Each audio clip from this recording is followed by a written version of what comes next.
Prestige Mind Collections presents this audiobook, Psychology of Wealth and Money full audiobook, Build a Rich Mindset and Lasting Financial Freedom.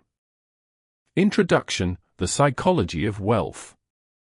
You have been told that wealth is the child of mathematics.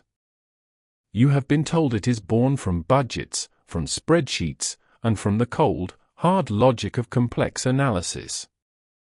This, you must understand, is a profound and comforting lie.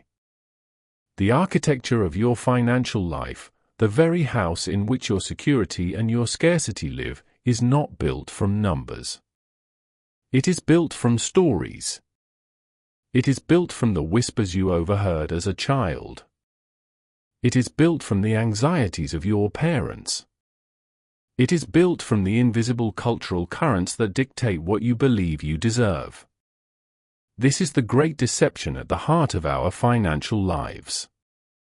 We are, all of us, living in houses we did not consciously design. This is why intelligence is not the predictor of wealth. It is a terrible, tragic error to believe so. The world is overflowing with brilliant minds, with men and women of staggering intellect, who are trapped in a quiet, suffocating prison of financial scarcity. They can calculate compound interest to the 10th decimal. They can build a flawless spreadsheet. But they cannot stop themselves from the primal flinch of a panic cell. They cannot halt the compulsive spend that sabotages their hard-won savings. The real battle for financial success is not fought on the trading floor. It is not fought in the business plan.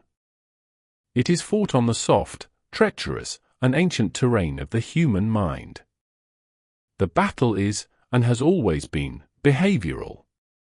This audiobook, this journey we are taking together, is therefore a mirror. It is not a map. A map suggests a simple, external path from one point to another. Our work is internal. We are here to confront the hidden psychological forces controlling your money decisions. We are here to face the invisible scripts that run your life, the inherited fears of not enough, the primal, reptilian instinct for scarcity that quietly dictates your every move with a cold, sovereign power. We are here to expose the real reasons you struggle, the psychological gravity you have been fighting against, unseen, your entire life. This is the true psychology of wealth. This is not a lecture. This is an excavation. We will dig. We will examine the artifacts we find. We will challenge the relics that no longer serve us. And in their place, we will lay a new, unshakable foundation for lasting financial transformation. But this cannot be a passive experience. It is not something you can simply listen to while the world passes by. It is an active inquiry. I invite you to this work, not as an audience, but as a fellow architect.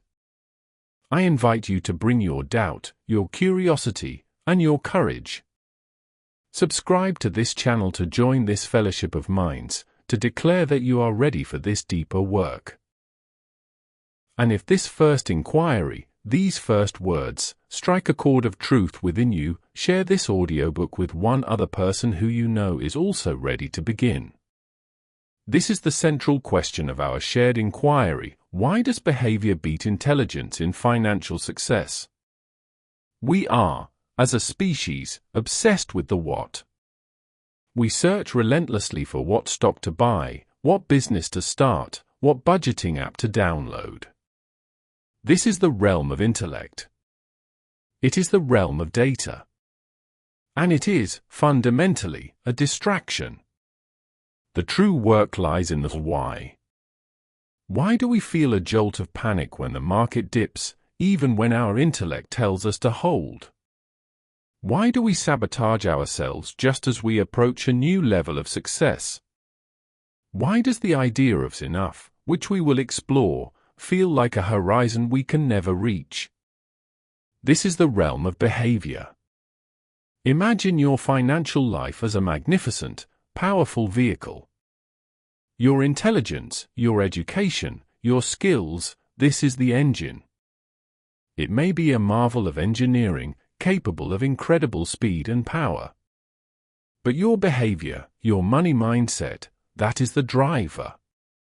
That is the set of hands on the wheel, the foot on the pedal, the eyes scanning the road.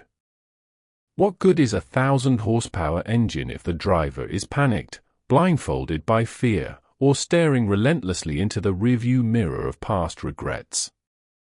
What good is all that power if the driver has an inherited, subconscious map that leads them, again and again, back to the same impoverished starting point? The world's financial graveyards are full of crashed high-performance engines. The market, and indeed life itself, does not ultimately reward the most powerful engine. It rewards the most disciplined, patient, and self-aware driver. This audiobook is the curriculum for that driver. We are not here to add more horsepower. We are here to remove the blindfold, to calm the panicked heart, and to teach you how to finally, truly, drive. To do this, we must illuminate those hidden psychological forces controlling your money decisions. This is the practical application of our inquiry. These forces are like gravity, invisible, constant, and exerting an immense pull on your every action, whether you acknowledge them or not. They are the currents beneath a seemingly still ocean. On the surface, you make a logical choice to take a job, to buy a house, to avoid an investment.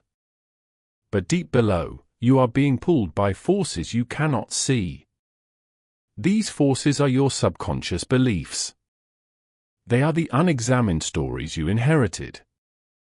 Perhaps it is the noble, but limiting, belief that money is the root of all evil, a script which causes you to subconsciously repel it at every turn, to prove you are a good person by remaining in a state of just enough. Perhaps it is a deep, unhealed wound of scarcity from your childhood, an echo of your parents arguing over bills. That echo now causes you to hoard resources in fear, even in the midst of abundance, unable to use your money as the tool it is meant to be.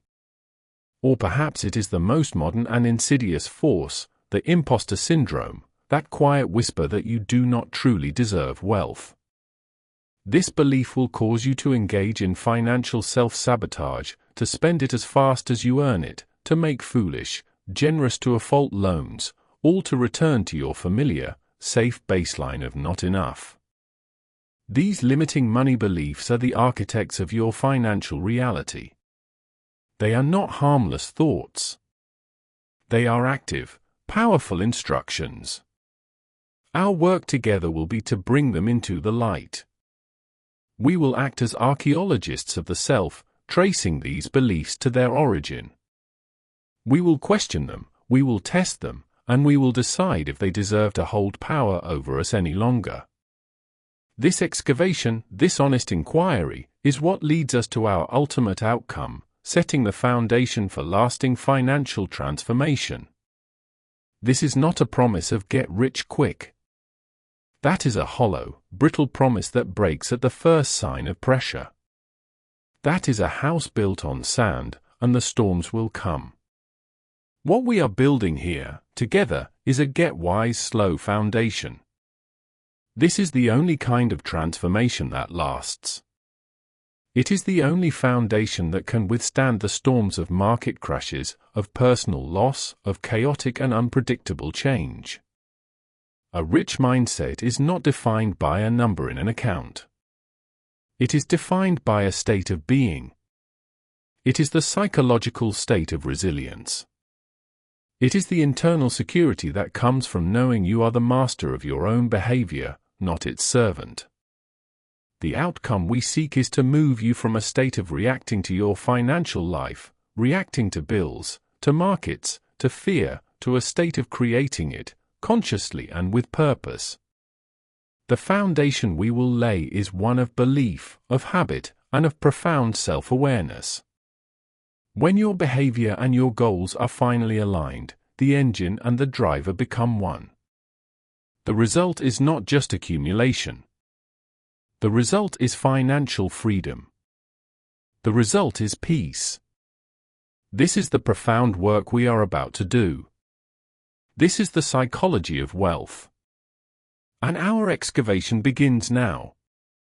Chapter 1: Understanding Your Money Mindset.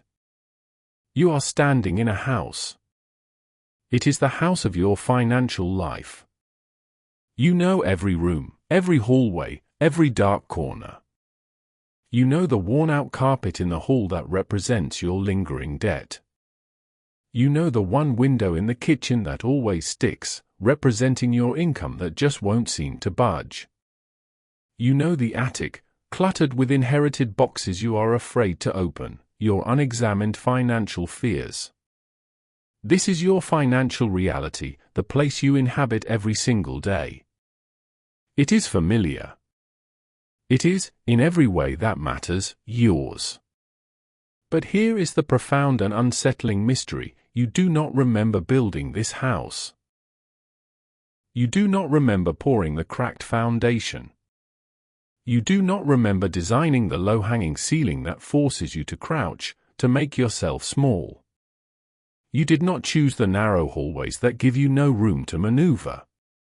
The blueprint, you see, was drawn for you, long before you could hold a pen. This blueprint is your money mindset. It is the invisible architecture of your life. It was sketched not by you, but for you. It was drawn by the hands of your parents. It was drawn by the whispers of your neighbors. It was drawn by the unexamined assumptions of your childhood. It is a legacy. It is an inheritance. And this inheritance, this invisible blueprint, dictates everything. It dictates the floor plan of what you believe you deserve. It sets the property lines of what you believe is possible. For so many of us, this blueprint is not a home. It is a prison, passed down through generations, and we have mistaken its walls for the edges of the world. We have mistaken our limiting money patterns for the truth. This is why you feel stuck. This is why you work so hard, but the walls never seem to move. This is why you sabotage your own success, just as you are about to build an extension. You are trying to build a mansion of financial freedom on a blueprint that was designed for a shack. You cannot. The invisible architecture will always win. So, in this chapter, we must ask the central, the most terrifying, and the most liberating question of all: what if your financial truth is simply the oldest lie you've ever been told? What if the scarcity you feel is not a fact of the world, but merely a feature of your inherited map? Until this moment, that map, that blueprint, has been in control. But no longer. This chapter is the act of finding that original document. We are not just here to look at it. We are here to unroll it, to spread it out on the table, and to expose every line to the harsh, clear light of conscious inquiry. We will trace every faulty instruction. We will question every false boundary. This chapter is the moment you finally, truly, seize the pen. This is the beginning of your financial transformation. This is the essential first work of understanding your money mindset.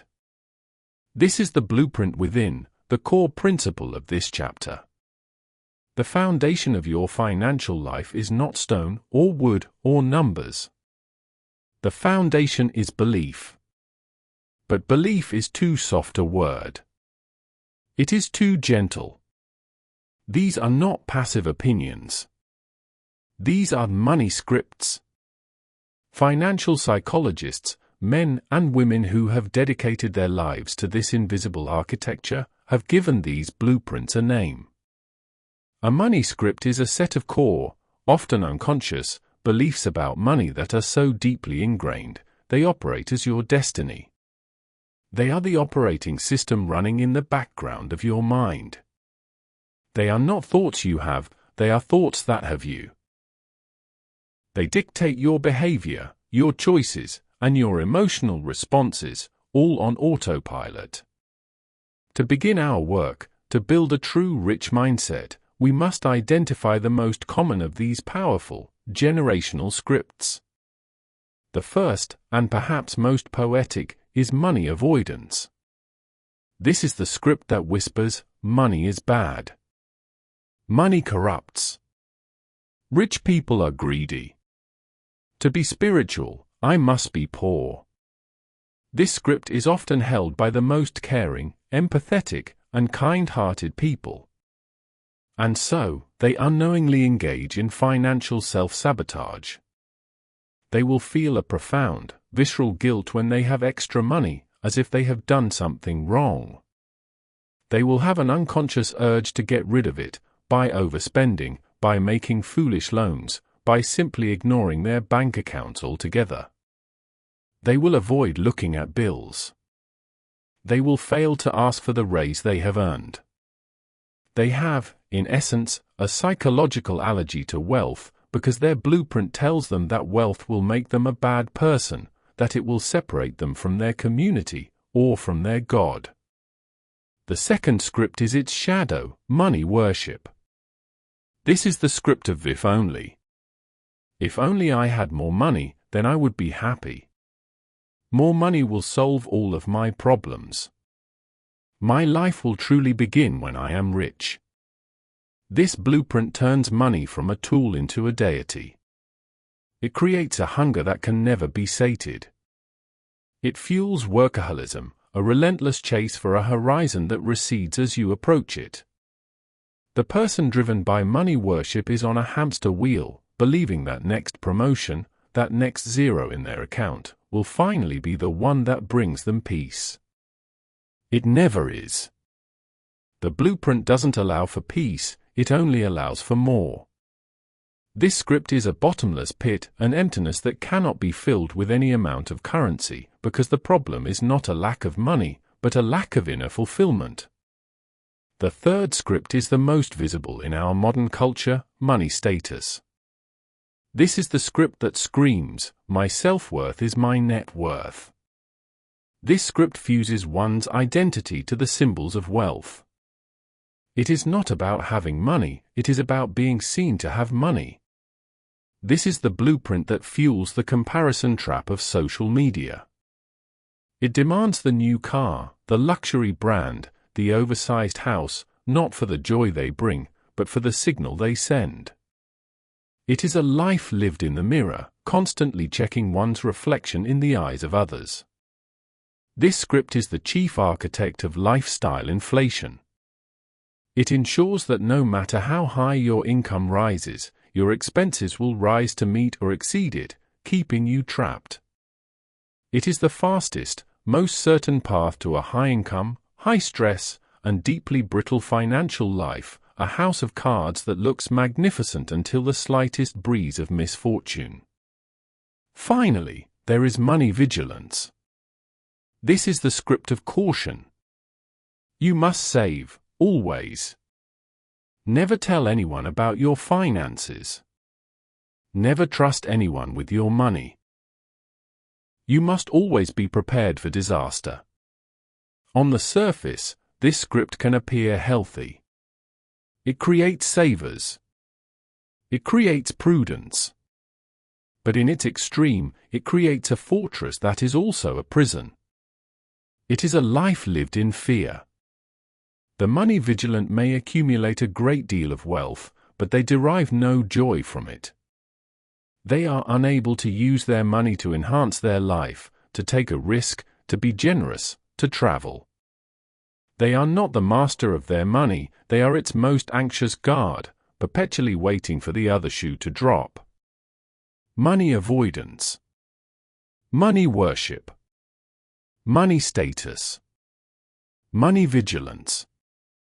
These are the four primary blueprints. You are likely not just one, you are a complex, beautiful combination of all four.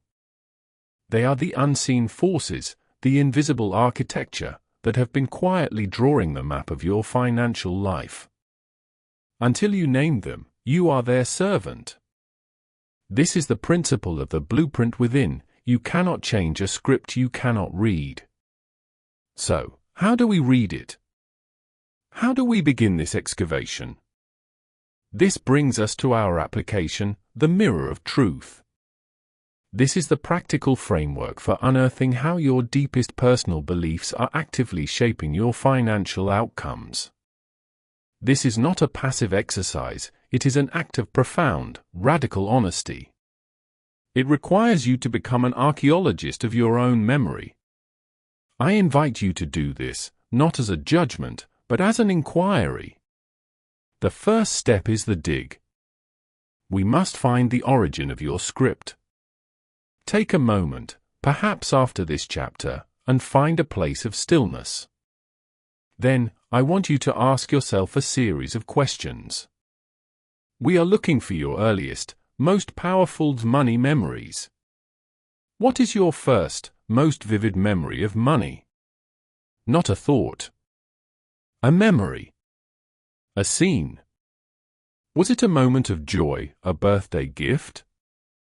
Or was it a moment of fear, your parents arguing in hushed, angry voices at the kitchen table about bills? Was it a moment of shame, being the child at school who couldn't afford the field trip or who had the wrong shoes? Feel that scene. That scene is a cornerstone of your blueprint. It is a piece of the original drawing. Now, ask, what did your parents, or your primary guardians, say about money? What were the phrases you heard, over and over, until they became your own internal wallpaper? Did you hear, money doesn't grow on trees? We can't afford that? That's not for people like us. Just getting by is a blessing? These phrases are not just words. They are instructions. They are the lines being drawn on your map, defining the boundaries of your world. More importantly, what did your parents do with money? How did they behave? Children are astute observers and terrible interpreters. They do not learn from what we say, they learn from what we do. Did your parents say saving is important, but then spend compulsively to relieve stress? That contradiction creates a profound, unresolved conflict in your own mindset. Did they use money as a weapon? To control, to punish? Or did they use it as a reward, as the only way to show love? The behavior you witnessed is the true script you inherited. The second step is to name the script. After this archaeological dig, you will see a pattern emerge. You must give it a name. Condense it into a single, brutal, honest sentence. This is for your eyes only. For example, my script is, no matter how hard I work, I will always be poor. Or, my script is, if I am successful, I will be alone and unloved. Or, my script is, I am not smart enough to manage money, so I will let someone else do it, or I will ignore it. Name it. Write it down. This act of naming is the first time you separate yourself from it. It is the moment you stop being the blueprint and you become its observer. The final step in this application is the most crucial, connecting the script to the outcome. You must draw a direct, unbroken line from that belief to your current financial reality. This is how you prove to yourself that the blueprint is real. This is how you take it from a vague, abstract idea to a concrete, tangible force. Let us trace it. If your script is money is conflict, you will naturally avoid every conversation that could lead to it. You will not ask for the raise you deserve, because the confrontation feels too threatening. You will not negotiate the price of a car. You will not sit down with your partner to make a financial plan, which leads to resentment and confusion. And the outcome? You will be chronically underpaid and in a state of financial chaos. The script manufactured the outcome. Let us trace another. If your script is, "I am not smart enough to invest," you will feel a wave of anxiety every time you hear the word stocks. You will tell yourself it's too complicated or just gambling. You will leave your hard-earned money sitting in a savings account where it is devoured silently and relentlessly by inflation. And the outcome? You will work your entire life only to find you have not built any actual wealth. You have not outpaced inflation. The script guaranteed this result. This is the mirror of truth. It is the practice of seeing the chain from memory to belief to behavior to outcome. This is the how. It is not magic. It is a predictable, psychological, and breakable system. We have found the blueprint. We have held it to the light. We have seen, with terrifying clarity, how it has created our reality. Now, what? We cannot simply be left with this harsh truth. This leads us to our outcome, the first act of liberation. This is not about instantly demolishing the old house.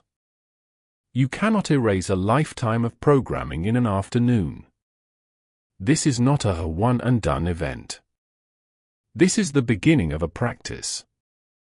The first act of liberation is not an explosion. It is a choice. Your first actionable step is to create a space. The script you have identified is an impulse. It is a powerful, gravitational pull. When a moment of financial decision arrives, whether to buy something, whether to ask for the raise, whether to look at your bills, that script will activate. It will flood you with anxiety, or shame, or compulsive desire. Your past practice has been to fuse with it, to obey it instantly. Your new practice is to create a pause. When you feel the familiar anxiety of money avoidance, or the compulsive urge of money status, your new job is to simply notice it. To say, internally, there it is. That is the old script. That is the old blueprint. That is not me. That is just an echo. In that pause, in that space an inch wide between impulse and action, lives your entire freedom. You do not have to fight the impulse. You simply have to not obey it in that one moment. This is the first, most powerful act. Your second step is the conscious dissent. You must disagree with the script, actively. You have named it. Now, you must challenge it. When the script whispers, "You are not smart enough to invest," you must meet it with a conscious, vocal, and firm reply, "That is an old story. It is no longer my truth. I am capable of learning." This is not a hollow affirmation. This is cognitive reframing. It is the act of a new authority, you challenging the old authority. You are introducing a new voice, your own, into the internal dialogue. Finally, your third step is to draw the first line of the new blueprint. You cannot simply destroy an old map. You must replace it with a new one. This is an act of declaration. You must write down, in a place you will see it every day, your new script. This new script must be the positive, empowered opposite of the old one. If the old script was, "I will always be in debt," your new, conscious script must be, "I am a deliberate builder of my wealth." If the old script was, "Money is dirty," your new script must be, "Money is a tool I use to create a beautiful life and to help others." And then, you must find the smallest viable proof to support this new script. This is critical. A new blueprint needs evidence. A new belief needs a brick. If your new script is, "I am capable of learning about investing," your first act of liberation is not to risk $10,000. That is terrifying, and it will trigger the old script. Your first act is to buy one book on investing. It is to open an account with $1. It is to prove, on a scale you can manage, that the new script is true. You are laying the first brick in a new foundation. This is the work. This is the first act of liberation. It is the moment you stop being a passive inhabitant of a house you did not build, and you become its architect. You have found the blueprint. You have held up the mirror. And now, you have seized the pen. The transformation has already begun. Chapter 2: The Behavioral Finance Revolution. For centuries, the temple of economics was built in honor of a perfect creature. He was given a name, Homo economicus, the rational man. This creature, this pristine, logical being, was the center of all financial theory. He was a flawless machine of calculation. He was never tired, never angry, never afraid. He was immune to the siren song of greed. He felt no primal terror in the face of loss. He walked through the chaos of the market and saw only pure, cold probability. He weighed every choice with perfect, unbiased clarity. And he always, without exception, made the decision that would maximize his own prosperity. He is a magnificent creation. He is a marvel of theory. And he does not exist. He has never existed. This rational creature is a myth. We are not him. We are Homo sapiens. We are the flawed, chaotic, beautiful, and deeply human animal. We are creatures of terror and ecstasy, of hope and despair. We are a bundle of primal instincts, ancient fears, and sudden, irrational joys. Our hearts pound when the market drops. Our palms sweat when we think of asking for a raise. We buy things we do not need, with money we do not have, to impress people we do not like. We are not machines. We are a mess. And this is the central, critical problem. The entire modern world of traditional financial advice, the budgets, the spreadsheets, the complex retirement plans, was built for him, the mythical rational man. It was not built for us, the emotional, struggling, very real human. This is why it so often fails. This is why you know what to do, but you find yourself doing the opposite. This is why you promise to save, and then you compulsively spend. This is why you swear you will buy low and sell high, and yet you find yourself panic selling at the bottom with the rest of the stampede. You are not broken. You are not a failure. You are simply human, trying to use the wrong instruction manual. This chapter is the new manual. This chapter is the story of the behavioral finance revolution. This is the science that finally, after centuries, tore down the temple of the rational man.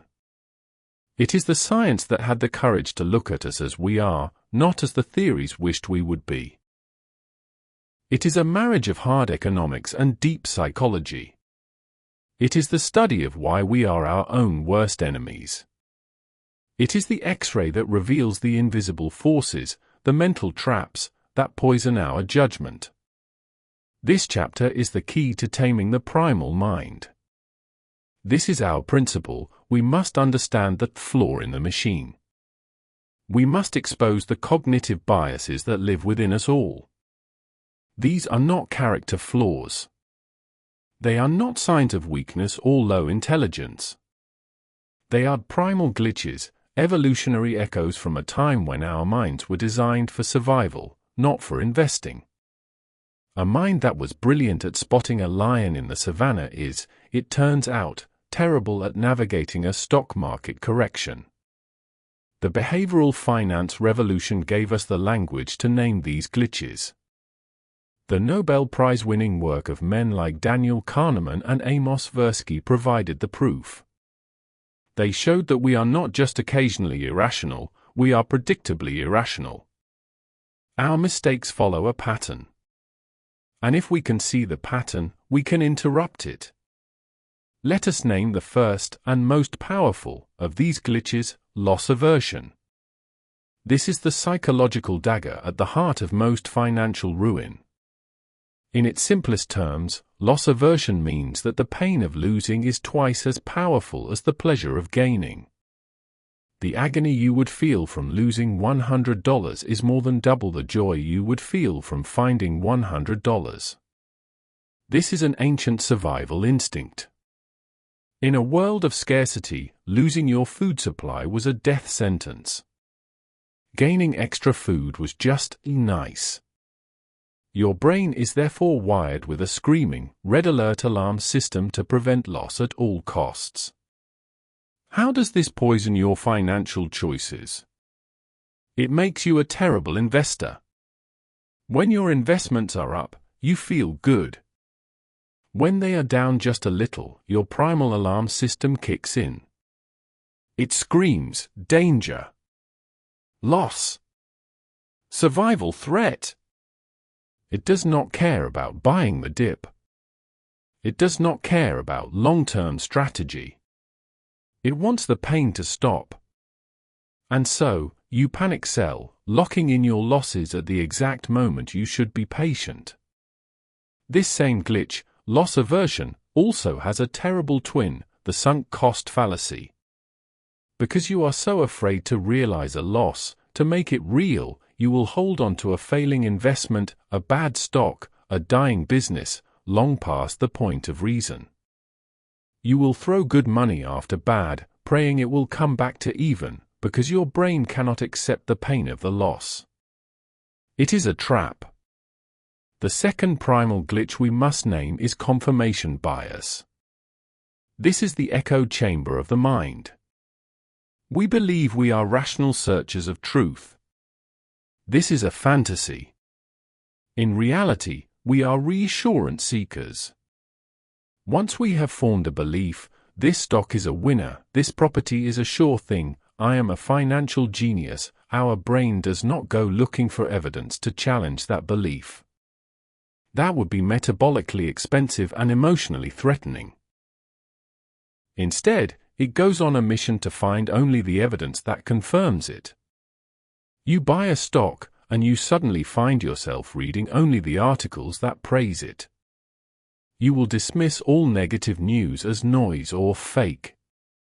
You have built a beautiful, comfortable, and deadly bubble for yourself. Confirmation bias ensures that you will be the last person to know when your own ship is sinking. It is the voice that whispers you are right, right up until the moment you are completely and totally wrong. A third, unrelated, glitch is overconfidence bias. This is the most expensive thing you will ever own.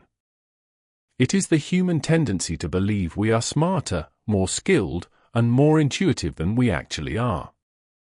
We all believe we are above-average drivers. We all believe we are above-average investors. This overconfidence makes us trade too often, which racks up fees and destroys returns. It makes us take enormous, concentrated risks, believing we know something the market does not. It is the ego, and the ego is the enemy of the bank account. These are the primal glitches: loss aversion, confirmation bias, overconfidence. They are the flaw in the machine. They are the unseen drivers of your worst financial decisions. If these glitches are the problem, what is the solution? This is our application, the rational shield. We cannot eliminate these biases. They are part of our human wiring. You cannot simply will yourself to stop feeling loss aversion. But you can build a system that stops you from acting on it. The goal is not to become a perfect, rational machine. The goal is to become a self-aware human who builds a decision-making framework that acts as a buffer between your primal impulse and your financial action. The first and most powerful part of this shield is the financial firebreak. I call it the 24-hour rule. It is a simple, unbreakable vow. You will never make a significant financial decision, selling a stock, making a large purchase, changing your entire plan, in a state of high emotion. Not in fear. Not in greed. Not in euphoria. When you feel that primal, hot brain impulse, your only job is to pause. You must build a mandatory 24-hour cooling-off period. This is the circuit breaker. It gives your ancient, panicked mind time to quiet down, and allows your modern, rational mind, your cold brain, to finally come online. This single habit can save you from 90% of all major financial errors. The second framework is a powerful mental model known as the pre-mortem. This is the ultimate antidote to confirmation bias and overconfidence. When you are about to make a big financial move, say, investing in a new business, the overconfident brain will only imagine success. The pre-mortem forces you to do the opposite. You gather your team, or just yourself, and you state the following premise: it is 1 year from now. We made this investment, and it has failed spectacularly. It has wiped us out. Now, why? What went wrong? This simple shift in perspective is profound. It forces your brain to bypass its own confirmation bias. It gives you permission to see the red flags. You are no longer being negative, you are solving the puzzle. You will see the risks, the flaws in the logic, the weak links you were desperately trying to ignore. This is a research-backed framework used by the most successful organizations and investors in the world. The third mental model is inversion, a favorite tool of real-world financial sages like Charlie Munger. Instead of asking, "How can I become a brilliant investor and get rich?" a question that invites overconfidence and risk, you invert the question. You ask, "What are all the things that would guarantee I end up poor?" The answer is startlingly clear. You would panic sell in a crash. You would get into high-interest debt. You would trade constantly.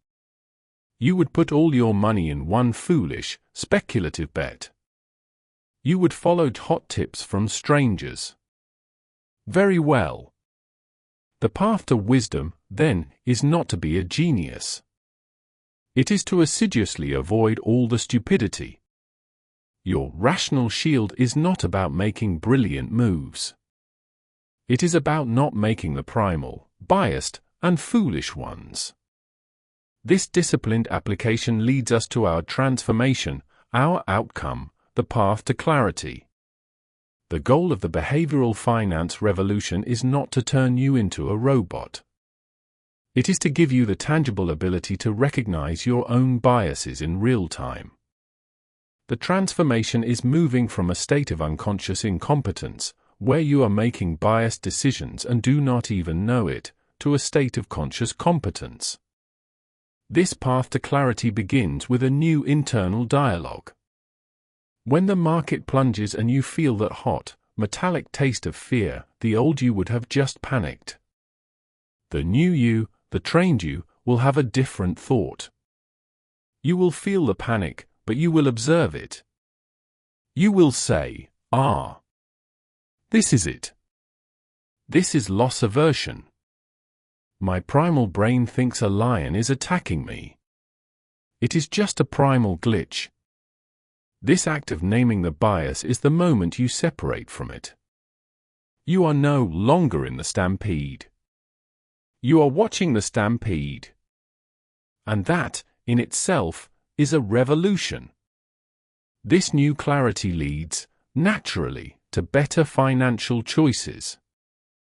You stop making decisions based on feelings, headlines, or the herd. You start making decisions based on your process.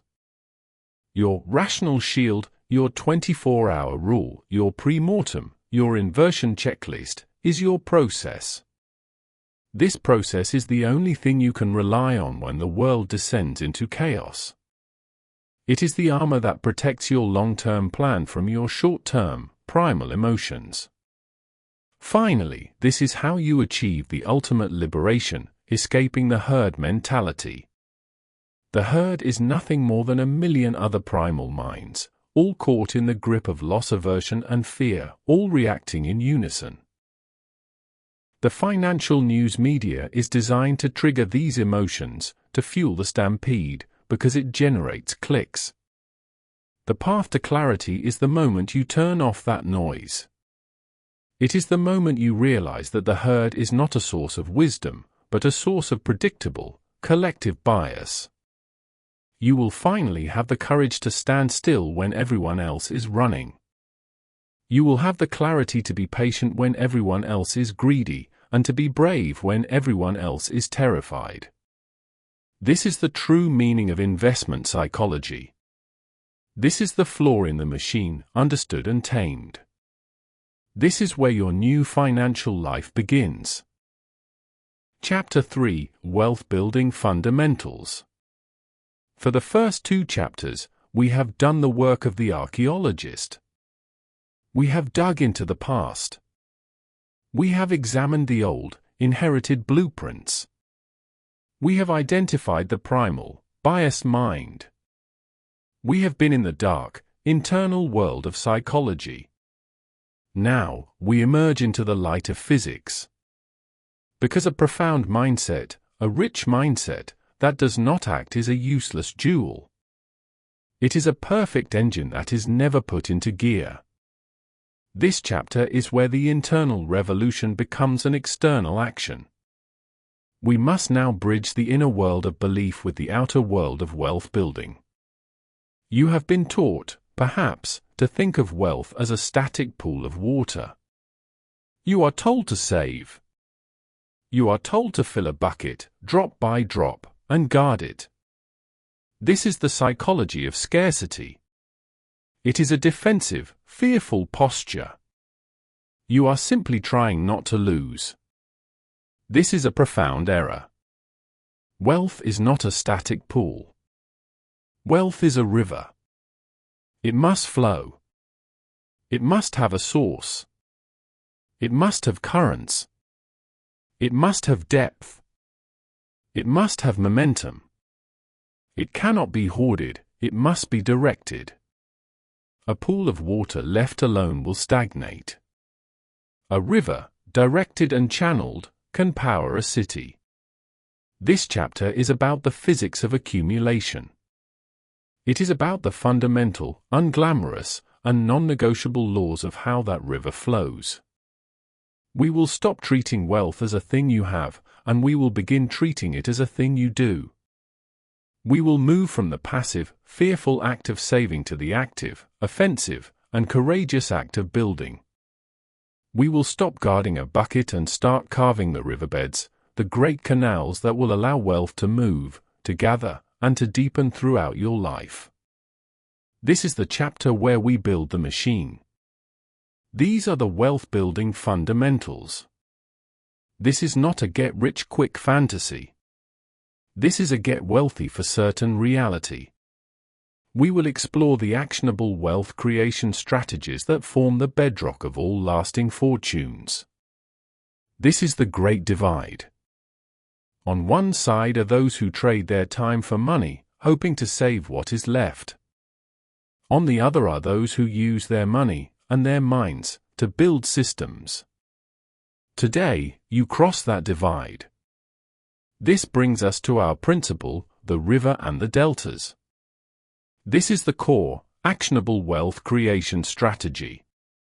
It is not a single tactic. It is a trinity of 3 powerful, concurrent actions that must be mastered. If your wealth is a river, these 3 actions are the source, the current, and the banks. The first, and most foundational, is mastering the source. The source of your river is your cash flow. It is the oldest, simplest, and most violated rule of wealth: you must spend less than you earn. This gap, this surplus, this delta between your income and your expenses is the single most important number in your financial life. It is not your salary. It is not your net worth. It is the gap. Why? Because that gap is the only water you have to feed your river. If there is no gap, there is no flow. If there is no gap, you cannot invest, you cannot pay off debt, you cannot build. You are trapped in a desert. Mastering cash flow is not about depriving yourself. It is not about a miserly, joyless existence of counting pennies. That is the scarcity mindset. Mastering cash flow is a psychological act of liberation. It is the act of directing your money with purpose. A budget is not a prison. A budget is a rebellion. It is you, the architect, telling your money where to go, instead of wondering where it went. Frameworks like the 50-30-20 rule, 50% for needs, 30% for wants, 20% for savings and investment, are simply tools to help you create that gap consciously. You must automate this. Pay yourself first. The 20% for your future must leave your account automatically the day you are paid. It must be non-negotiable. You must build a dam that forces 20% of your income into a new channel before your primal, impulsive mind can spend it. The second action is clearing the banks. You cannot have a flowing river if the banks are clogged with debris. This debris is high-interest debt. We speak specifically of credit cards, of payday loans, of any debt with a predatory interest rate. This is not a financial problem, it is a psychological emergency. High-interest debt is not a tool. It is a thief. It is a hole in your bucket. It is a parasite siphoning the water from your river, and it is doing so at a rate that is mathematically guaranteed to destroy you. You cannot outinvest a 25% credit card interest rate. It is impossible. You must attack this debt with the intensity of an emergency, because it is one. The debt snowball or debt avalanche methods are your tactical weapons. The snowball, paying off the smallest debts first, gives you the psychological wins you need to stay motivated. The avalanche, paying off the highest interest debts first, is the most mathematically efficient. Choose one, and become a warrior. Every extra dollar you have must go to destroying this debris until the banks are clear. The third action, and the most powerful, is creating the current. This is the great leap. This is what separates saving from building. Saving is letting your water sit in a pool where it is slowly evaporated by inflation. Building is putting that water to work. This is investing. Investing is the art and science of turning money into more money. It is the act of buying assets, things that grow in value or produce income on their own. This is how you harness the single most powerful force in the financial universe, compound interest. Compound interest is the physics of accumulation. It is your money having children, and then those children having children. It is a force of exponential growth. But it requires two things, time and fuel. The fuel is your surplus from mastering your cash flow. The time is your patience. You must begin. You must open a tax-advantaged account, a 401k, a Roth IRA. These are not investments. They are shelters. They are psychological sanctuaries that protect your growing river from the drain of taxes, allowing it to compound faster. Inside these shelters, you will buy the riverbeds, low-cost, diversified index funds. These are baskets that hold the entire market. You are not betting on one company, you are betting on human progress, on the entire economy. This is the Trinity. Master your cash flow to create the water. Clear your high-interest debt to secure the banks. And invest consistently to create the current. This is the fundamental, immutable physics of building wealth. This principle, the river and the deltas, is powerful. But it has a vulnerability. It relies on a single river. Your job. This brings us to our application, the architecture of resilience. This is the deep dive into income stream diversification. We are moving from one river to a delta, a network of many rivers, all flowing into the same sea of your financial freedom. Relying on a single source of income, your job, is the most dangerous financial position you can be in. It is not stability. It is fragility. It is a psychological state of being one bad meeting away from zero. It makes you a captive. You cannot take risks. You cannot speak your mind. You are, in a very real sense, a hostage to that single paycheck. Creating multiple income streams is not a tactic. It is a profound psychological necessity for security.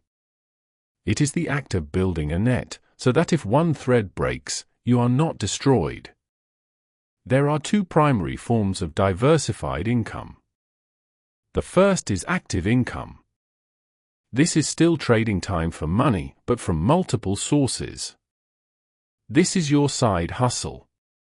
This is your freelance work. This is consulting. You are taking the skill you already have and selling it to more than one master. The psychological benefit is immediate, your risk is now spread. If you lose your primary job, you have other sources already flowing. You have leverage. But the true transformation comes from the second form, passive income. Passive income is the holy grail of financial independence. But it is widely misunderstood. Passive does not mean you do nothing. It means you do the work once, and the system you build continues to pay you, decoupling your income from your time. This is the ultimate psychological shift. You are moving from laborer to architect. You are building a machine. What are these machines? Investing in dividend-paying stocks is a passive income machine. Your money works for you, and the company sends you a check for owning them. Buying a rental property is a passive income machine. It requires work up front, the purchase, the management, but the tenant's rent is a stream of income that flows every month, whether you are at a desk or not. But in our modern age, the most profound machines are those you build with your mind. Writing a book. Creating an online course. Building a niche YouTube channel, like this one. Designing a digital product. This is work you do once. You pour your intellect, your passion, your soul into it. And that one asset can then be sold, and sold, and sold again, to thousands of people, while you are sleeping. This is the architecture of resilience. It is not about becoming a billionaire. It is about becoming anti-fragile. It is about building a system where the loss of any one part is not a catastrophe, but merely an inconvenience. It is the only path to true psychological and financial security. This work, mastering your cash flow, destroying debt, investing, and diversifying, is hard. It is a long journey. The primal mind, the one that wants instant gratification, will fight you every single day. How do you stay the course? This is our outcome, the sovereign blueprint. You cannot maintain motivation for a goal that is vague. You cannot hit a target you cannot see. I want to be rich is not a goal. It is a wish. It has no power. The sovereign blueprint is the creation of your personal, precise, long-term financial freedom blueprint. It is the map that aligns your daily actions with your ultimate purpose. Your first step is to define your why. This is the fuel. Why are you doing this? The answer must be yours. To travel the world. To give my children the opportunities one never had. To be able to walk away from any situation that compromises my integrity. To wake up every morning and not feel fear. You must write this down. This why is what you will read when you feel weak, when the impulse to splurge or quit becomes overwhelming. Your second step is to make that why quantifiable. You must set SMART goals, specific, measurable, achievable, relevant, and time-bound. Short-term, next 12 months I will pay off my $5,000 credit card debt. I will build a $10,000 emergency fund. I will automate $500 a month into my Roth IRA. These are the immediate battles you can win, and each win builds your momentum. Medium term, next 5 to 10 years I will save a $100,000 down payment for a home. I will build a $50,000 portfolio of dividend stocks. I will create a side business that generates $1,000 a month in passive income. Long term, the ultimate goal. This is your financial independence number. This is the amount of money you need invested, working for you, to cover your living expenses forever, without you ever having to work again. A common guide is to multiply your annual expenses by 25. If you need $60,000 a year to live, your freedom number is $1.5 million. That is your target. That is your sovereign blueprint. This blueprint is now your supreme authority. It is your constitution. Every financial decision is now simple. It is no longer a question of do I want this? It is a question of does this action move me closer to my blueprint or further away from it? This is the alignment of your daily, unglamorous habits with your profound, deeply human purpose. You are no longer just saving. You are no longer just budgeting. You are the architect, and every single day, you are laying another brick in the foundation of your own, sovereign, and finally free life. Chapter 4: Breaking Financial Limitations. We have done the external work. We have laid out the plans for the river. We have discussed the physics of accumulation. We have drawn the blueprints for your financial freedom. And yet, I know, for many, there is a cold knot of dread in the stomach. Because you have heard this before. You have tried the budgets. You have attempted the investments. You have made the plan. And then, you sabotaged it. You followed the plan for a week, or a month, and then you found yourself on a compulsive spending spree, as if possessed by another self. You saved $10,000, and then you loaned it all to a relative, knowing you would never see it again. You were on the verge of launching that new business, that new stream of income, and then, suddenly, you were overwhelmed by a tidal wave of procrastination. You were at the very edge of a breakthrough, and you leapt backward into the familiar comfort of your old scarcity. This is not a failure of discipline.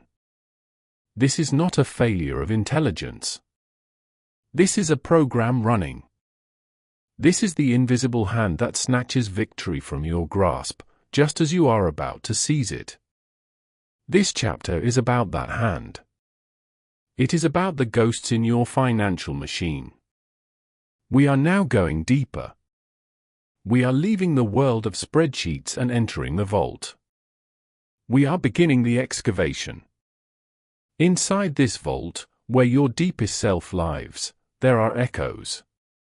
They are the voices of your past, and they are more powerful than any budget. This is the "that's not for people like us" echo, the one that tells you wealth is for other people, for the lucky, for the chosen, not for you. This is that money is the root of all evil myth, the one that makes you feel dirty, guilty, and ashamed for wanting more.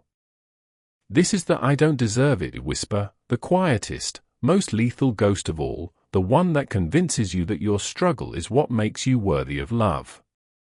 These are not harmless beliefs. These are cages. These are the limiting money beliefs that have set the ceiling on your life. And today, in this chapter, we are going to war against them. This is a direct confrontation. This chapter is the key to that vault. We will walk in together.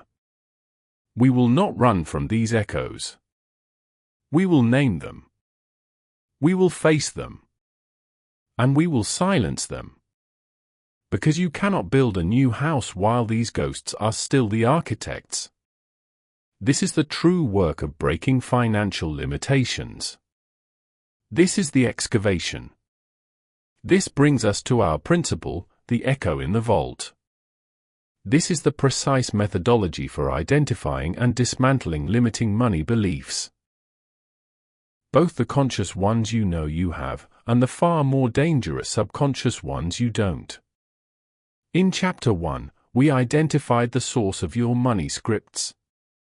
Now, we must understand their power. A subconscious belief is not a thought. A thought is a wisp of smoke, a passing cloud.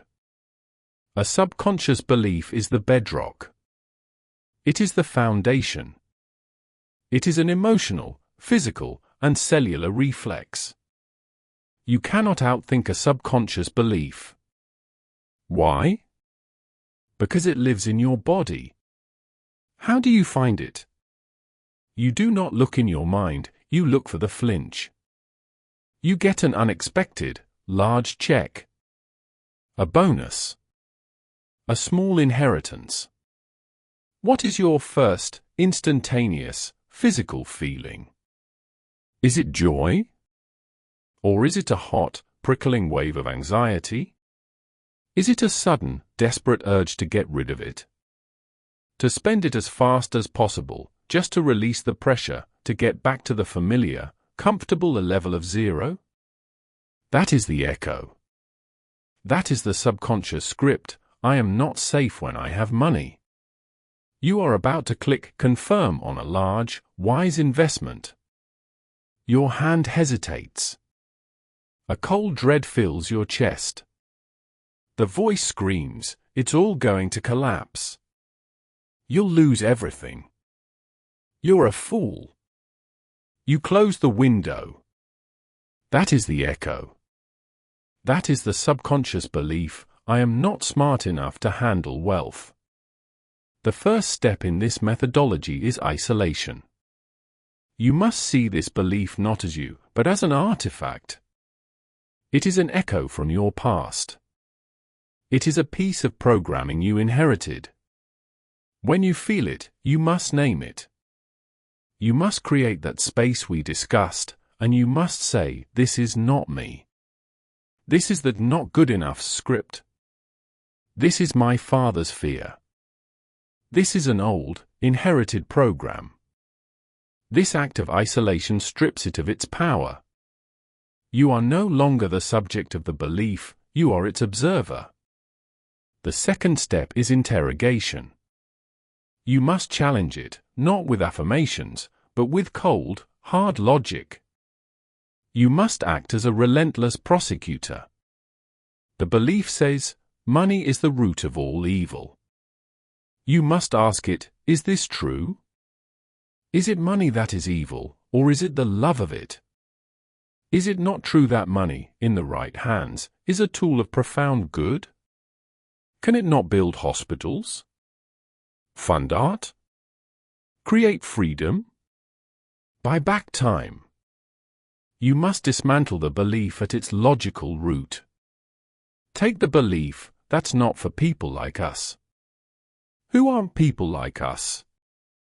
Who defined this category? Is it true that no one from your background has ever achieved wealth? You will find, in every single case, that the belief is a lie. It is a sweeping, lazy generalization, a fortress built of fog. The third step is deactivation. Once you have isolated the belief as not me and interrogated it as not true, you must deactivate its emotional power. You do this by feeling the original wound.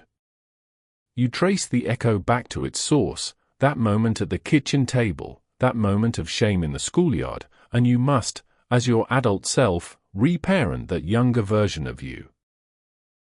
You must, in your mind's eye, comfort that child and tell them, that was their fear. That was their scarcity. It is not ours. We are safe now. We are writing a new story. This is the excavation. It is deep. It is profound. And it is the only way to clear the vault for good. When you clear the vault, you will find it was not empty. There were guards at the door, put there by your own mind to protect you. This brings us to our application, confronting the gatekeepers. These are the deep, specific psychological barriers that prevent wealth accumulation. They are the most sophisticated defenses your subconscious has. We must name the two most powerful. The first, and most insidious, is the upper limit problem. This is the invisible thermostat of your life. Every person has an internal setting for how much joy, success, and wealth they are allowed to feel. This setting was programmed in you by your blueprint. Let us say your thermostat is set to so quiet 70 degrees of just getting by. What happens when your life gets better than that? You get a huge promotion. You fall in love. Your investments double. Your life is suddenly at a 90-degree level of joy and abundance. Your subconscious thermostat panics. It says, this is not safe. This is not familiar. This is too good. And it will find the emergency switch to bring the temperature back down to your familiar 70. How? By creating a crisis. You will, out of nowhere, pick a terrible fight with your spouse. You will accidentally make a catastrophic mistake at your new job. You will develop a sudden, mysterious illness. You will make a colossally stupid financial decision. This is your internal saboteur, your gatekeeper, creating a problem to solve your abundance and bring you back to the familiar, safe level of struggle. The only way to confront this gatekeeper is with conscious awareness. When things are going brilliantly, you must become more vigilant, not less. You must expect the impulse for self-sabotage. And when it appears, when you feel the urge to pick that fight, or make that foolish move, you name it. This is it. This is my upper limit. This is just my thermostat trying to break my new life. You will thank the gatekeeper for trying to protect you, and then you will consciously override it. You will choose not to fight. You will choose not to spend. You will choose to sit in the discomfort of your new abundance, until it, too, becomes familiar. The second gatekeeper is its twin, the fear of success. This seems like a paradox. How can anyone fear success? But it is one of the most powerful barriers of all. We do not fear the having of money, we fear what it means. We fear ostracism. This is a primal, tribal fear. If I become wealthy, if I rise, my family will resent me. My friends will call me greedy. They will think I've changed. I will be alone. And for the tribal, human animal, to be alone is to die. And so, we clip our own wings. We play small.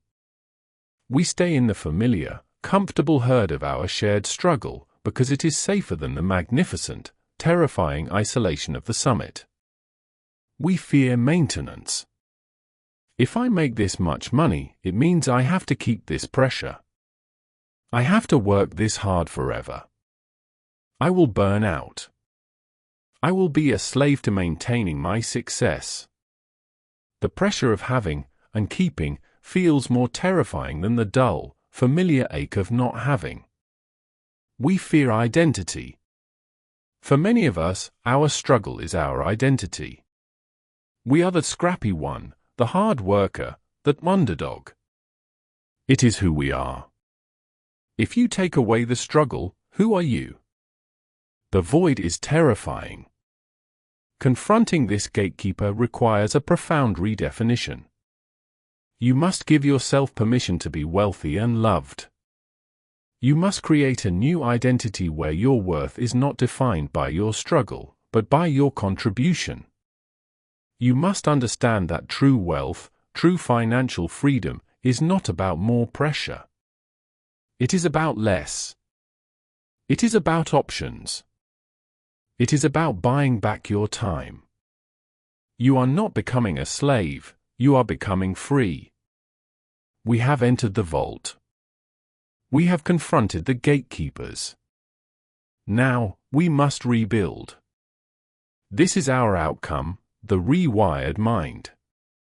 We cannot leave the vault empty.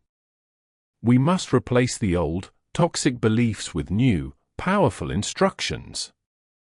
This is the guided process for reprogramming your subconscious for financial abundance. This is how you turn your internal saboteur into your greatest ally. The subconscious, remember, does not speak in words. It speaks in feelings and images. The first step is the new declaration. This is your new blueprint, your new core command. You must take your old, toxic belief and write its precise, powerful opposite. If the old echo was, "I am not good with money," the new declaration is, "I am a brilliant and conscious steward of my wealth." If the old echo was, "Money is scarce and hard to get," the new declaration is, "I live in a state of abundance, and money flows to me easily and from multiple streams." You must write this down. You must read it every morning and every night. But words are not enough. The second, and most critical, step is emotional rehearsal. This is visualization, but it is not passive. It is an active rewiring. You must sit, every single day, for 5 minutes, and feel the emotions of your new reality as if they are already true. Do not just see a big bank account. That is cold.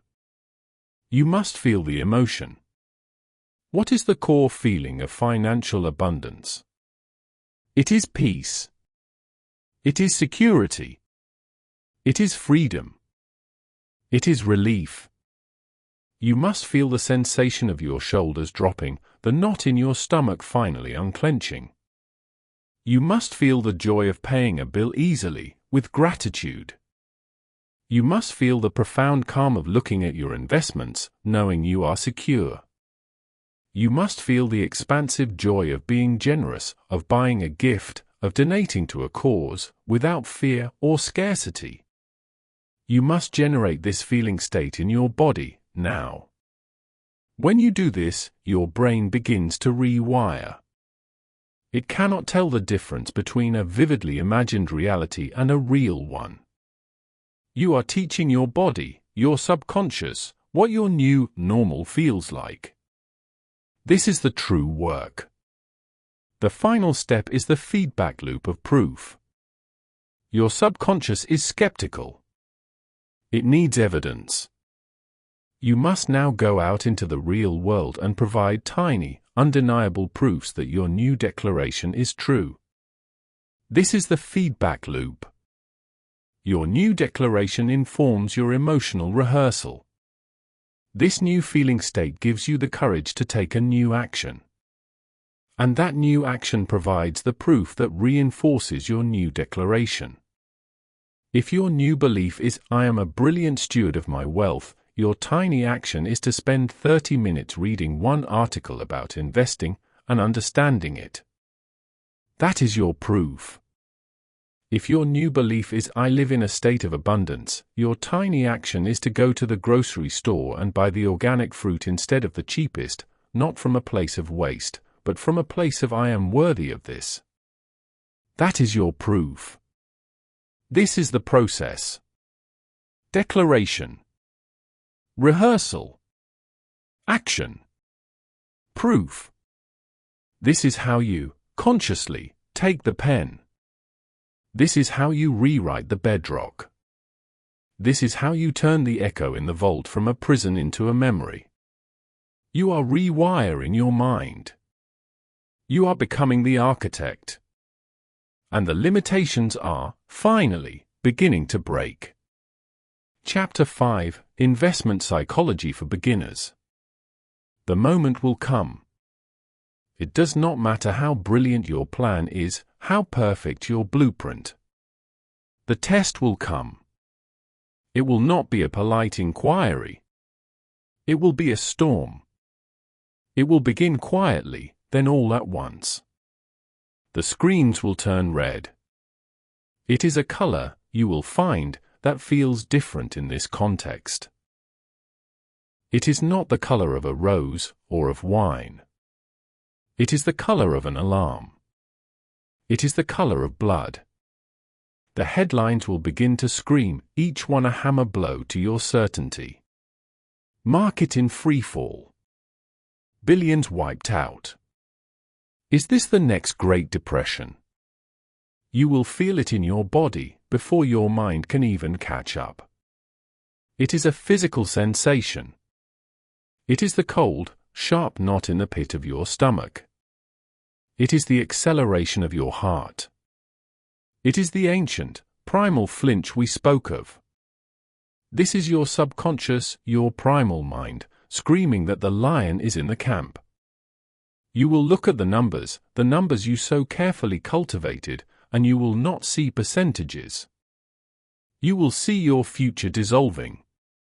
You will see the down payment on your home evaporating. You will see your child's education vanishing.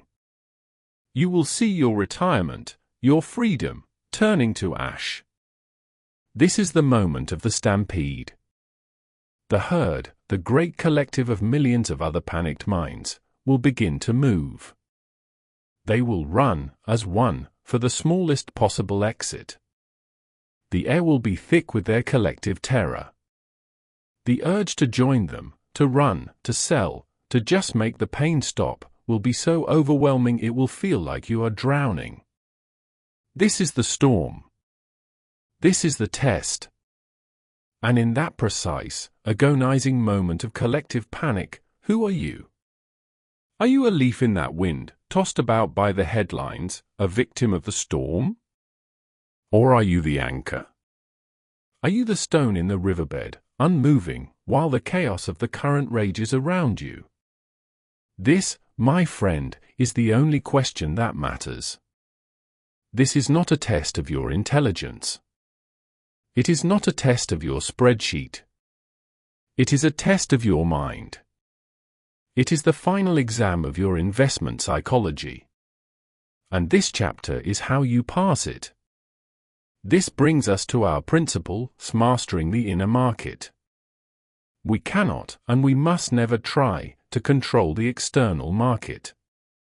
The market is the storm. It is a force of nature. It is the collective, chaotic expression of millions of human minds, with all their primal fears and euphoric greeds. To try and control it is the definition of insanity. But the inner market, that is a different matter. Your mind is its own market, with its own bulls of greed and bears of fear. This inner market is the only thing you have control over, and it is the only thing that will determine your success. The critical emotional control strategies we must cultivate are not about becoming emotionless. That is a fool's errand. We are not robots. We are human. The goal is to become detached from our emotions, to observe them as a scientist observes a chemical reaction, rather than becoming the reaction itself. The first strategy is Stoic detachment. The ancient Stoics built their entire philosophy on a single, powerful blade, the separation of what is in our control from what is not. The market is not in our control. The headlines are not in our control. The panic of the herd is not in our control. Our response, our interpretation, and our actions, these are the only things in our control. When the storm hits, the untrained mind asks, "What is going to happen?" and is consumed by fear. The Stoic, trained mind asks, "What is my process?" and is consumed by duty. You must detach your well-being from the external outcome. You must place your entire faith in the integrity of your system. This is the first act of emotional control. The second strategy is the failure of perspective. Most emotional investing is a simple failure of perspective. You are looking at the storm through a microscope when you should be looking through a telescope. The microscope is the 5-minute, flashing red and green chart on your screen. It is the breaking news alert. It is a tool designed specifically to trigger your primal brain, to make you react. The telescope is the 50-year chart of the global economy. When you look through the telescope, what do you see? You see wars, pandemics, depressions, crashes, and crises, and through it all, you see a single, undeniable, upward-sloping line. You see that human progress, human ingenuity, and human resilience are the most powerful forces in the financial universe. You see that every single crash in history was, in the fullness of time, a buying opportunity. Market volatility is the price you pay for this long-term return. It is the fee. It is not a fine. It is not a punishment. It is the ticket for the ride. When you see it this way, your entire emotional state shifts. You stop fearing the volatility and you begin to respect it, to expect it, as a necessary and predictable part of the journey. A brilliant, real-world sage, Warren Buffett, gave us the perfect metaphor for this, Mr. Market. He asks us to imagine the market as a manic-depressive partner. Some days, Mr. Market wakes up euphoric and offers to buy your assets for far more than they are worth. Other days, like in a crash, he wakes up in a black, suicidal depression and offers to sell you his assets for pennies on the dollar. The untrained mind, the fearful mind, takes its cues from Mr. Market. When he is depressed, it becomes depressed, and it sells him its assets at a terrible price.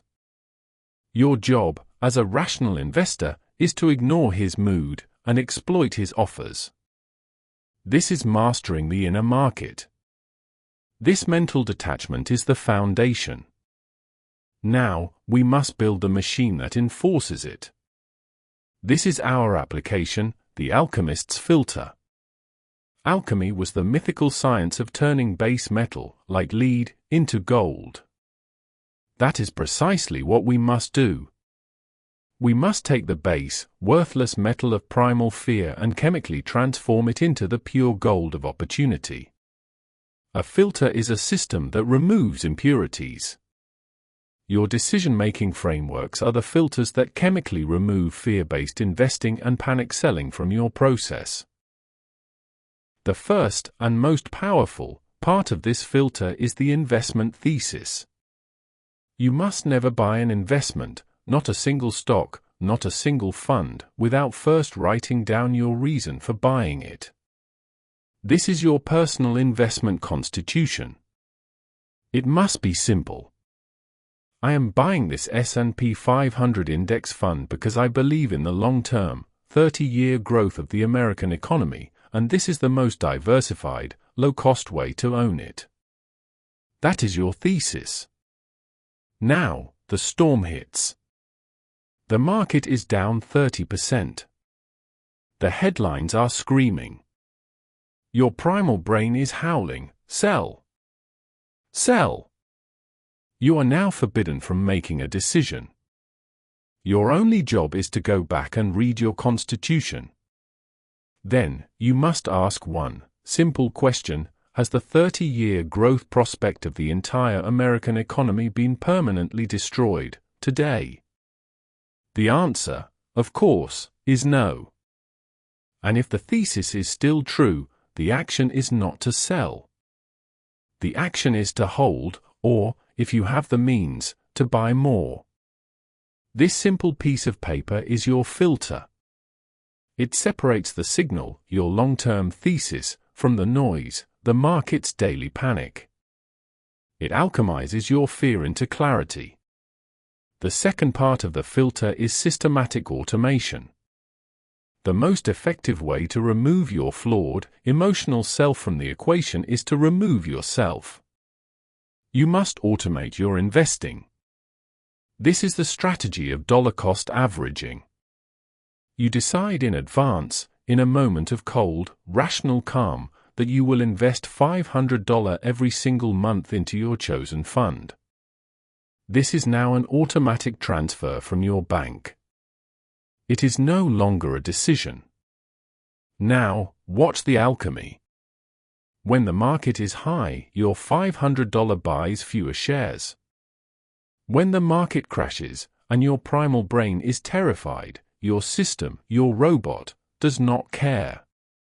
It executes its command. And your $500 now buys far more shares, at a massive discount. Your automatic system, your filter, turns the very thing you fear, a market crash, into your greatest advantage. It forces you to buy low, the one thing your primal brain will never let you do on its own. The third part of the filter is the antidote action. You must pre-commit to your behavior during a storm. Instead of allowing your mind to even ask, "Should I sell?" you must replace that question entirely. You must have a pre-planned, in case of fire, antidote question. That question is this the opportunity one have been waiting for? You reframe the entire event. A crash is no longer a threat to your existing wealth. It is a rare, generational opportunity to build new wealth, a Black Friday sale on the world's greatest assets. Your only decision now is, do I have the dry powder, the cash on the side, to take advantage of this? This single, pre-planned shift in your internal dialogue is the final part of the filter. It chemically removes panic selling as an option, and replaces it with strategic, opportunistic buying. This is the path. We master our inner market with Stoic philosophy, and we build an external filter of systems to protect us from ourselves. This leads us to our outcome, the unshakable investor. This is the transformation. This is the goal of all investment psychology. It is the process of building confidence through psychological preparation. But this is a new kind of confidence. It is not the brittle, arrogant confidence of the predictor, the one who claims to know where the market is going. That person is a fool, and the market will, in time, humble them. This is the deep, quiet, unshakable confidence of the preparer. Your confidence no longer comes from the market validating you. Your confidence now comes from your absolute, 100% certainty that you will follow your process, regardless of what the market does. This is a profound, internal shift from an external locus of control to an internal one. You will, in time, achieve the ultimate psychological liberation. You will stop reacting to the market. You will stop being its victim. You will become a patient, clear-eyed participant. And then, a strange and beautiful alchemy occurs. You will actually begin to welcome the red days. You will welcome the volatility.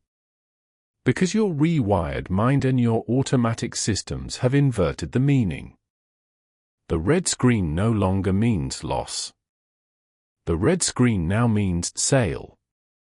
It means discount. It means of opportunity. This is the graduation. This is the moment you are no longer a beginner in investment psychology. You are no longer the leaf in the storm. You are the sailor, with a firm hand on the rudder, a clear map in your hand, and your eyes fixed, not on the terrifying waves immediately in front of you, but on the calm, distant, and certain horizon. You have become that long-term investor. You have become unshakable. Chapter 6: Creating Multiple Income Streams. You have been sold a story. It is, perhaps, the most powerful and pervasive story of the modern age. It is the story of the job, the career, the single, reliable, golden thread that, if you just hold on tightly enough, will support you from the day you graduate to the day you retire. This story is told to you by your parents, by your teachers, and by the entire architecture of our society. It is a story of stability. And it is a catastrophic lie. That single, golden thread is the most dangerous financial instrument ever invented. It is not a safety line. It is a leash. Worse, it is a single thread, and it is holding a boulder directly over your head. That boulder is the crushing weight of zero. And the thread can be cut at any moment without your consent. It can be cut by a new boss who does not like you. It can be cut by an algorithm that makes your skills obsolete. It can be cut by an economic downturn, a global pandemic, or a simple, unexpected illness. And in 1 second, that single thread snaps. And you, and everything you are supporting, fall. This is the hidden, unspoken terror of the modern stable life. It is the reason for that low, constant hum of anxiety in the back of your mind, even when things are good. You are living in a state of profound, disguised fragility. You are a hostage. You cannot speak your mind with true freedom. You cannot take a true, creative risk. You cannot walk away from a toxic environment. You must obey, because your entire life depends on that one, single, fraying thread. This chapter is about the end of that dependence. This chapter is about your liberation. This is not a chapter about finding a stronger thread. This is a chapter about abandoning the myth of the thread entirely. This is a chapter about weaving a net. This is the chapter on creating multiple income streams. We are not talking about side hustles, a phrase that diminishes the work. We are not talking about gigs. We are talking about a profound architectural shift in your financial life. We are moving from a single, fragile point of failure to a robust, resilient system of support.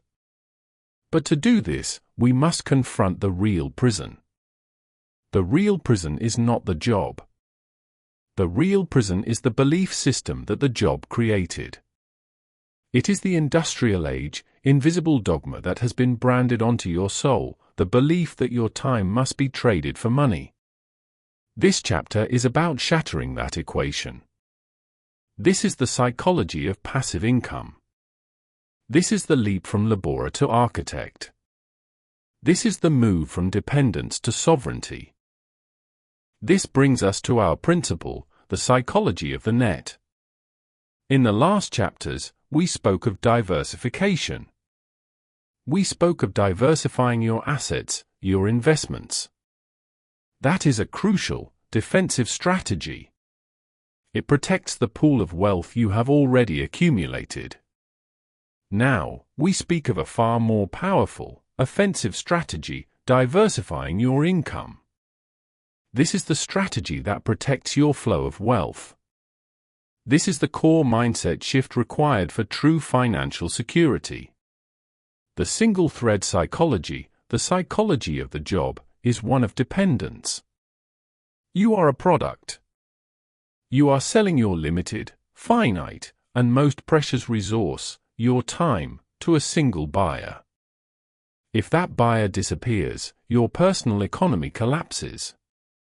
You are, in essence, a small nation whose entire economy is based on a single crop, praying that there is no drought.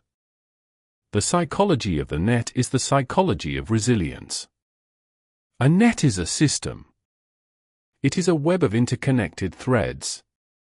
The true strength of a net is not in any one thread, but in the relationships between them. If one thread snaps, the net holds.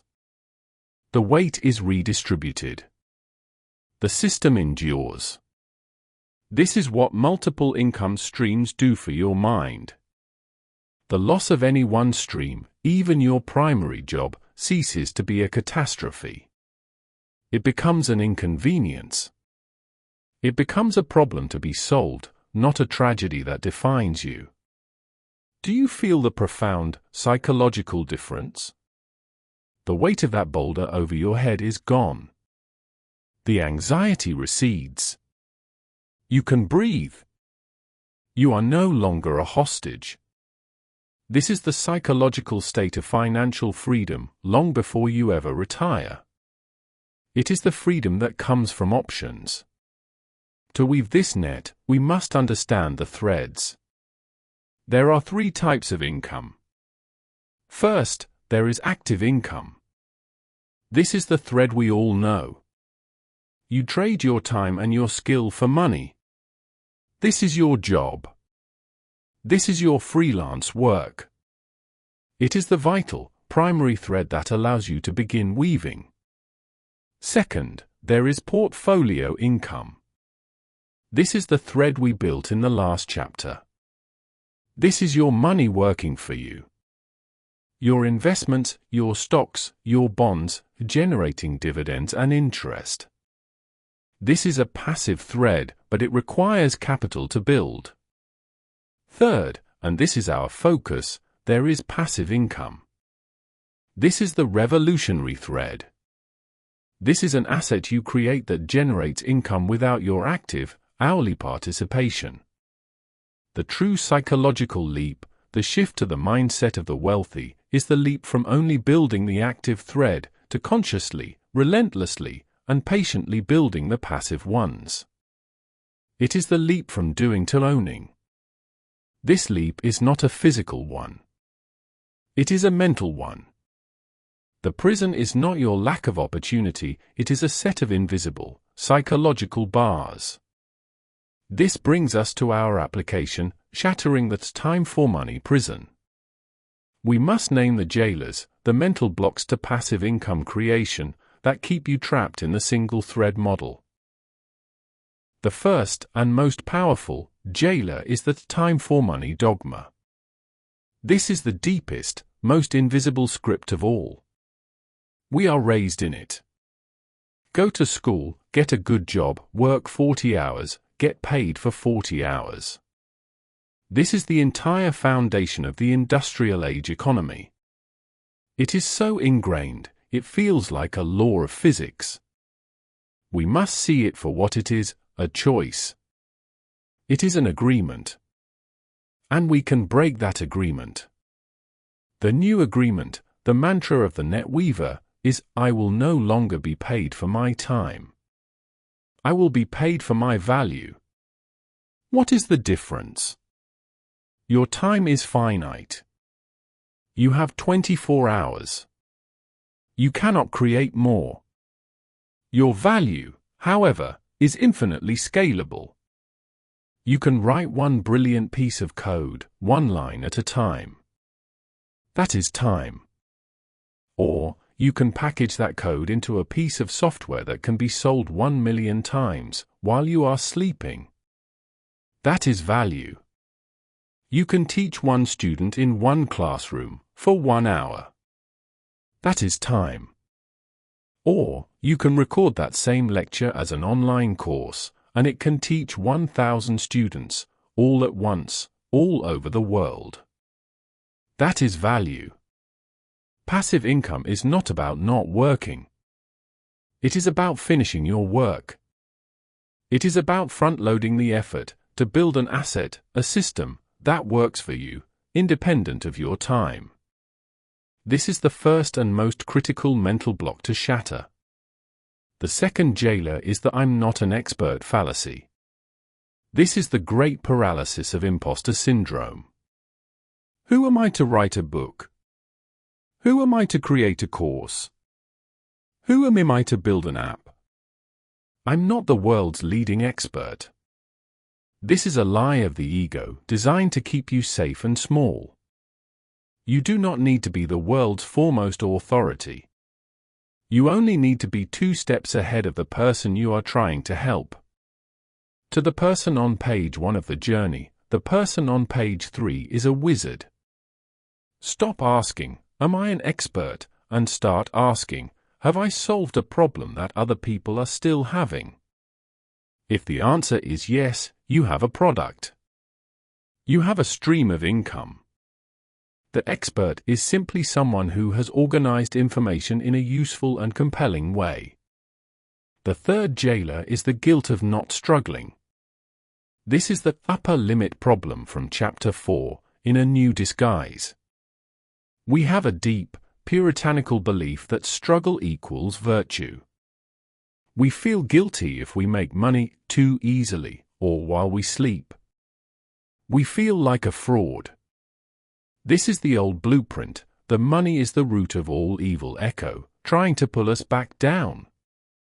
You must confront this. Is a musician who writes one beautiful song a fraud because that song continues to bring people joy, and him income, for decades? No. He is being paid for the value he created. You must give yourself permission to be paid for your creations, not just your labor. The final jailer is the "I don't have time" excuse. This is the most common, and the most tragic, of the mental blocks. It is a paradox. You don't have time to build new income streams because your entire life is consumed by servicing your single income stream. This is the very definition of the trap. This is not a time problem. It is a priority problem. You do have the time. You have the 2 hours a night you give to passive, soul-numbing television. You have the hour you spend scrolling through the lives of others. You must become a warrior for your time. You must reallocate it, with surgical precision. You must trade the cheap, short-term drug of distraction for the long-term, profound freedom of creation. You must buy back your time, in small, 30-minute increments, and invest it in building the systems that will, one day, give you all of your time back. Shattering these blocks, one by one, is the work. The transformation it creates is our outcome, the mind of the multiplier. You will no longer think like an employee. You will no longer think like a consumer. You will, instead, adopt the strategic thinking patterns of creators and entrepreneurs. You will develop the mind of the multiplier. What does this mind do? First, the multiplier sees leverage everywhere. The single-thread mind, the laborer, asks, "How many hours can I work?" The multiplier asks, "How can I leverage this one action 1,000 times?" Leverage is the key. The new forms of leverage are media and code. This audiobook, this video, this is media. It is created once, but it can serve millions. An ebook, an online course, a podcast, this is media. A piece of software, an app, a website, this is code. It is built once, and it can serve millions. The multiplier's brain is constantly searching for ways to decouple effort from output, using these tools of leverage. Second, the multiplier builds systems, not tasks. The employee mind is a doer. They are given a task, they do the task, and they wait for the next task. The multiplier is an architect. When faced with a task, their first question is, How can I build a system to do this task, so that I never have to do it again? They think in flowcharts. They think in automation. They think in delegation. They are not in the business, they are on the business. They are not turning the crank, they are building the crank-turning machine. This is the core of all strategic thinking. Third, the multiplier is a patient capitalist. The employee mind is addicted to the instant gratification of the bi-weekly paycheck. It is a predictable, safe, short-term reward. The multiplier understands that building a passive income machine, a system, is front-loaded work for a back-loaded reward. You will do the work for weeks, for months, for perhaps a year, for free. You will write the book, build the course, or code the app, with no immediate payment. This is the patience the single-thread mind cannot tolerate. But the multiplier knows they are not working. They are planting a seed. They are building an asset. And they are willing to wait, because they know that while the employee is forever trading hours for dollars, their tree will one day bear fruit for a lifetime. This is the ultimate financial security. It is not a number in a bank account. It is a state of being. It is the profound, psychological calm of knowing that your survival is not tied to one boss, one company, or one thread. You have woven a net. You are no longer the product of the economy. You are an architect of your own. Chapter 7, Financial Freedom Blueprint. We have come so far. We have excavated the past. We have tamed the primal mind. We have woven the net of resilience. And yet, a single, toxic word shadows our entire journey. That word is more. It is the ghost in the machine of our ambition. It is the horizon that recedes as we advance. We are relentlessly programmed, from birth, to chase it. More money, more status, more things. More is a bottomless hunger. It is a disease of the spirit, posing as a destination. It is the engine of the comparison trap that we saw in Chapter 1. It is the fuel for the money status script, the one that lashes our self-worth to an external scoreboard. The great, tragic irony is that more has no finish line. The person who needs more will never have enough. This is the wealthiest, most abundant society in human history, and it is drowning in anxiety and quiet desperation. Why? Because we have been asked, 1,000,000 times, how to get more. We are never asked to define why. This chapter is a rebellion against that word. This chapter is a profound, philosophical inquiry. We are here to introduce a new, revolutionary, and deeply sovereign word. That word is enough. This, I will tell you, is the most powerful number in all of finance. It is not 1,000,000. It is not 10 million. It is enough. Because enough is not a number. It is a decision. It is an act of liberation. It is the moment you stop running the world's race and you define your own. This is the quest for your number. It is the quest for the number that does not enslave you, but sets you free. This is the true meaning of financial freedom. It is not about having it all. It is about knowing what you truly want, and ignoring all the rest. This is the great work of our chapter. We are not just building a plan. We are drawing the map to your true life. This chapter is not a calculation. It is a declaration. This is the chapter where we finally, and with profound purpose, draw your financial freedom blueprint.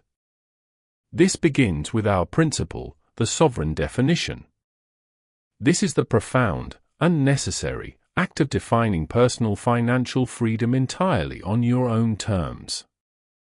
It is the act of liberating your definition from the prison of societal comparison and arbitrary goals. For your entire life, you have been handed a public definition of wealth. It is the luxury car. It is the oversized house. It is the vacation you post on social media. This is the definition handed to you by marketers and by the insecure voices of the money status script. And this definition is a cage. It is designed, from the ground up, to be unattainable. It is a game of external validation, and the only way to win is not to play. This public definition is slavery. It is a lifetime of hard labor, chasing a standard you did not set, to impress people you do not know, with money you may not have.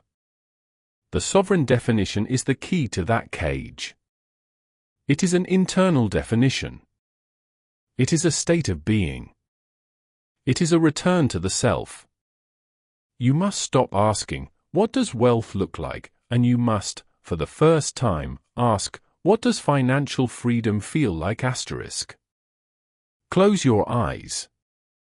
What is that feeling? It is freedom from. It is freedom from the 3 a.m. dread, the panic of the unexpected bill. It is freedom from the humiliating, soul-crushing weight of high-interest debt. It is freedom from the toxic boss, the dehumanizing job, the environment that compromises your integrity. It is freedom from fear. And, perhaps even more powerfully, it is freedom to. It is the freedom to be present with your children, to not be a ghost in your own home, your mind constantly worried about money. It is the freedom to create, to pursue your art, your passion, your calling, not for money, but for joy. It is the freedom to walk away from anything that is not aligned with your soul. It is the freedom to wake up on a Tuesday morning and ask not, what do I have to do, but what do I want to do? This is your new definition. This is your true north. Only after you have this feeling, this definition, do we translate it into a number. The number is not the goal. The number is the tool. It is the byproduct of a life defined by your sovereign choice. This is your financial independence number. This is the enough number. It is the amount of capital you must build, the amount your passive income systems must generate to fund your sovereign life, forever. For most, the simplest calculation is the 25x rule, derived from the 4% rule of withdrawal. You must, with ruthless honesty, calculate your true annual expenses, not the money status of expenses, but your authentic, enough life expenses. Let us say that sovereign life, that life of freedom from fear and freedom to create, costs you $60,000 per year. You multiply that number by 25. Your enough number, your freedom number, is $1.5 million. That is your destination. That is the X on your new map. It is no longer a vague wish. It is a concrete, mathematical target. It is the fortress wall that will permanently protect your sovereign state of being. A target, however, is useless if the journey to it is a joyless, motivational desert. The primal mind, the one we tamed in Chapter 2, cannot wait 30 years for a reward. It will rebel. It will sabotage. This brings us to our application, the inner milestones. We must chart the real path to financial independence. This path is not just a rising bank balance. It must be a series of profound, psychological victories. These are the inner milestones, the signposts that tell your primal mind, we are winning. We are safe. We are on the right path. The first milestone, and perhaps the most profound, is the day of zero. This is the day you are debt-free. This is the great, first liberation. This is the day the chains of your past are shattered. Until this day, a portion of your life's energy, your time, is being siphoned away to pay for decisions you made months, or years, or even decades ago. The day of zero is the moment you reclaim 100% of your present. The psychological shift from negative to zero is more profound than the shift from $100,000 to $200,000. It is the moment the war is over. It is the end of owing and the beginning of growing. You must celebrate this day as the holy day it is. The second milestone is the cushion. This is the day your emergency fund is complete. This is the 3 to 6 months of basic living expenses, sitting in a boring, liquid, high-yield savings account. This money is not invested.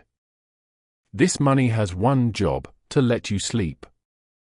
This is the first, true taste of financial security. It is the FU money that allows you to weather the storm. When the car breaks down, when the unexpected medical bill arrives, when the roof leaks, it is no longer a catastrophe. It is an inconvenience. It is a problem to be solved, not a tragedy to be endured. This cushion is the buffer between your life and the chaos of the world. It is the day you stop being a victim of circumstance. The third milestone is the first passive dollar. This is the day the magic becomes real. This is the proof. It will not be a lot. It will be $1. It will be the first 10-cent dividend that lands in your investment account.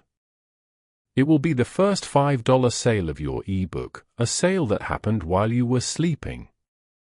It is the moment that the time for money prison, the great dogma we shattered in Chapter 6, is proven to be a lie. It is the click in your money mindset where you know, on a cellular level, that building wealth is possible. That first dollar is the seed from which your entire forest of freedom will grow. The fourth, and final, milestone is the day the systems run. This is the moment your net of passive income streams, your portfolio income, your royalties, your rental income, grows large enough to cover your most basic, essential survival needs. This is not your freedom number. This is your resilience number. This is the day your systems cover your rent or mortgage, your utilities, and your food. This is the true point of no return. From this day forward, your active job is no longer about survival. It is about acceleration. It is a choice. The boulder is no longer hanging over your head. You are no longer a hostage. This is the day you walk into your office, not as a servant, but as a sovereign. These milestones will mark the path. But what fuels the journey? What gets you up on the cold, dark morning to do the work? What stops you from splurging, from quitting, from giving in? This is our outcome, the enduring why.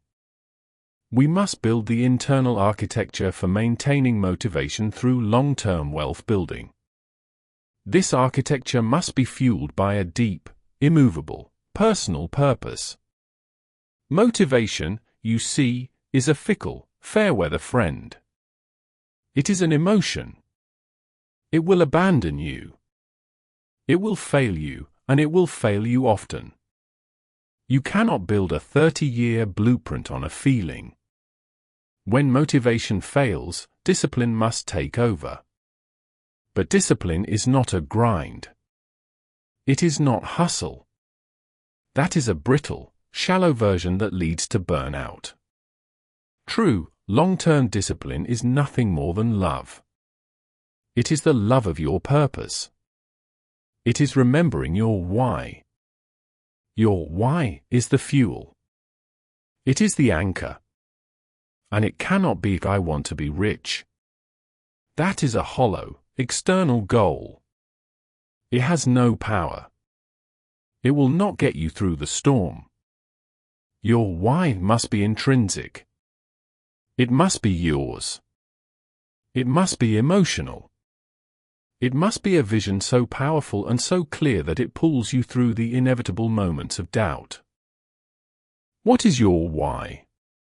Is it the image of you, 5 years from now, walking away from that toxic job, your head held high, because your systems are paying your bills? Is it the feeling of being fully present with your children, of reading them a story in the middle of a Tuesday afternoon, your mind entirely, peacefully with them? Is it the freedom to buy back your time, the only non-renewable resource, to finally write the book, to paint the masterpiece, to create the thing you were put on this earth to do? Is it the ability to take care of your aging parents, to give them not just money, but your presence and your peace of mind? Is it the simple, profound, and non-negotiable sovereignty of waking up every single morning, free from the fear of money, for the rest of your life? This is your why. You must write it down. You must make it your sovereign blueprint's constitution. This is the internal architecture. When the world screams more, your why will whisper, enough. When the storm hits and your primal mind screams, sell, your why will hold you steady. This financial freedom blueprint is not a document. It is a declaration of your new, sovereign self. It is the alignment of your daily, unglamorous actions with your deepest, most profound, and most human purpose. Chapter 8: Maintaining Wealth Long Term. Imagine, for a moment, that you have done it. You have climbed the great mountain of your ambition. You have followed the blueprint. You have built your systems. You have reached the summit, your enough number. The view is magnificent. The air is clear. You have, by every definition, arrived. This is the moment of your greatest triumph.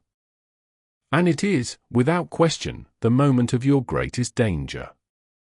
The entire, arduous journey up the mountain required a specific and brutal set of skills. It required offense. It required relentless ambition. It required a tolerance for creative, optimistic risk. It required a hunger that gnawed at you, a hunger to climb, to achieve, to win. That hunger is what made you successful. But the summit is not a home. It is a small, precarious, windswept ledge. And the skills that got you up here are now your greatest liability.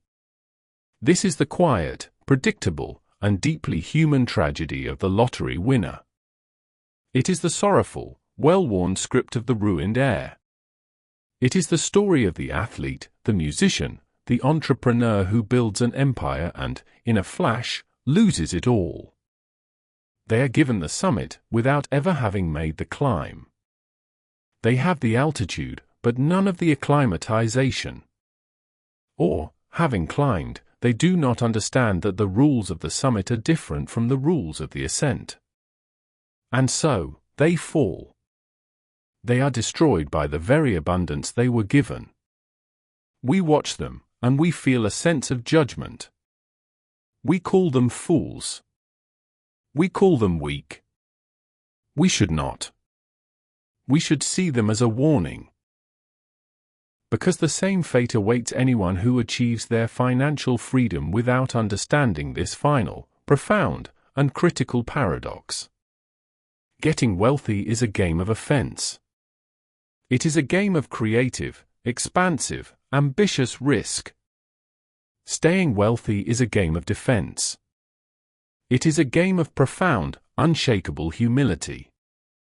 It is a game of prudence, and, in a very healthy sense, paranoia. These are opposing, contradictory psychologies.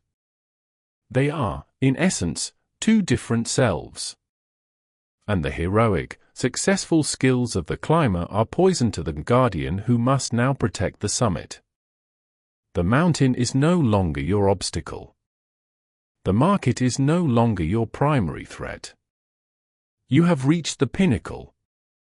And now, you must face the new, and final enemy. The new enemy is you. It is your ego. It is your overconfidence. It is the climber inside you, the hero of your own story, who does not know how to stop climbing, how to stop risking, how to simply be. This chapter is the final and most crucial lesson. It is not about how to climb. It is about how to stay. It is about the psychology of staying wealthy.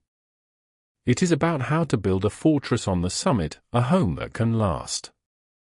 This is the art of maintaining wealth long term. This is our principle, the two selves. We must unpack the stark, psychological difference between the self that gets wealth and the self that keeps wealth. The failure to make this distinction is the root of all financial self-sabotage at this level. The climber, the self that got you here, is an artist of offense. This is the self we have been cultivating. This is the multiplier from Chapter 6, the architect of passive income. The climber is a visionary. They are an optimist. They must be. They must have an almost irrational belief in their own ability to turn ideas into reality. They must have a high tolerance for risk and a quick recovery from failure. They are fueled by the adrenaline of what's next. This self is validated by action, by growth, by more. The guardian, or the self you must now become, is an artist of defense. This self is a steward. They are a skeptic. They are, in the most constructive and strategic sense, a pessimist. Their primary thought is not, how much more can I make? Their primary thought is, how could I lose what I have? The climber's job was to accumulate. The guardian's job is to not lose. The climber's superpower was optimism. The guardian's superpower is humility. The climber's greatest fear was missing an opportunity. The guardian's greatest fear is taking an unnecessary risk. Do you see the conflict? This is the core psychological battle of the summit. You are at the pinnacle because your climber was so successful.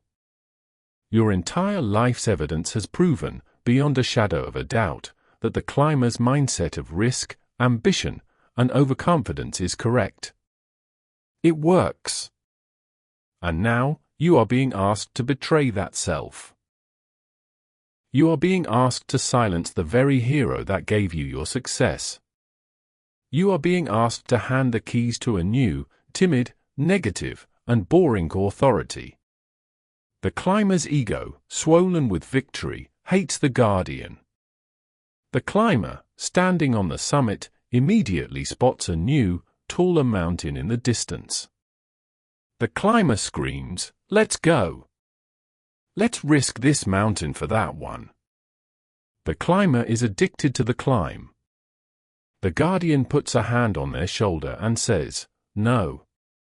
The guardian says, "We have enough. We have reached the destination you defined in your financial freedom blueprint. The game is over. We won. And we will not risk the thing we have, our freedom, for a thing we do not need, more." The self-discipline required for maintaining wealth is not the discipline of action. It is the discipline of inaction. It is the profound, ego-crushing strength to stop. It is the ability to say no to the brilliant new opportunity, to the seductive, high-risk investment, to the ego's desire to be seen as a genius again. The mastery of the two selves is not about killing the climber. That self is a vital, beautiful part of you. It is about retiring him. It is about throwing a magnificent parade in his honor, thanking him for his courage and his vision, and then respectfully, lovingly, and firmly, taking the keys. The guardian is the new authority. The new game is preservation. If the guardian is the new authority, what are their laws? What is the behavior of this new self? This is our application, the fortress of prudence. The fortress is the behavioral system you build around your wealth. It is the set of essential behavioral patterns that preserve financial success. It has 3 great, non-negotiable walls. The first wall is radical humility. This is the ultimate antidote to ego. The climber's success fuels the overconfidence bias we discussed in Chapter 2. The climber begins to believe they are a genius. They believe their success was 100% skill and 0% luck. This is the most dangerous belief a wealthy person can have. Because a genius cannot fail. And a person who believes they cannot fail will take a risk so large that it will, eventually, destroy them. Radical humility is the conscious, daily practice of remembering that your success was not just you. It was luck. It was timing. It was privilege. It was the thousands of random, chaotic factors that just happened to break your way. Why is this humility a fortress wall? Because if you know, in your bones, that you were lucky, you will never be arrogant enough to believe you cannot be unlucky in the future. You will not risk the farm on one more bet. Humility is the armor that deflects the poison of the ego. It is the guardian's primary law. The second, and thickest, wall is the unyielding defense against lifestyle inflation. This is the most common and most insidious enemy of long-term wealth. It is the money status script from Chapter 1, returning for its final, deadly attack. Lifestyle inflation is the quiet, subconscious, and gradual expansion of your spending to meet your new, higher level of wealth. It is the new normal. It is the ever so slightly better car. The slightly bigger house. The slightly more expensive vacations. It is that reward your climber self demands. Why is it so lethal? Because it moves the goalposts. In Chapter 7, you defined your enough number. You defined your sovereign life. But now, that life is no longer enough. Your new, inflated lifestyle requires more. Your fortress of enough is now a treadmill of more. You are wealthier than you have ever been, and you are no more free than when you started. You have, in essence, simply built a more beautiful cage. The application of this defense is a hard line. It is a conscious vow. You must anchor your lifestyle, permanently, not to your growing wealth, but to your sovereign definition of enough. You must hold that line, as if your life depends on it. Because your freedom does. You must find your joy in sovereignty, your time, your options, your peace, and not in spending, your status, your things, your appearances. The third wall is strategic paranoia. The climber is an optimist. The guardian is a strategic pessimist. The guardian expects the storm, even in the brightest sunshine. They do not fear it, they prepare for it. They ask the questions the climber hates to ask: what could kill us? What is the one, single point of failure that could undo everything? What have we overlooked?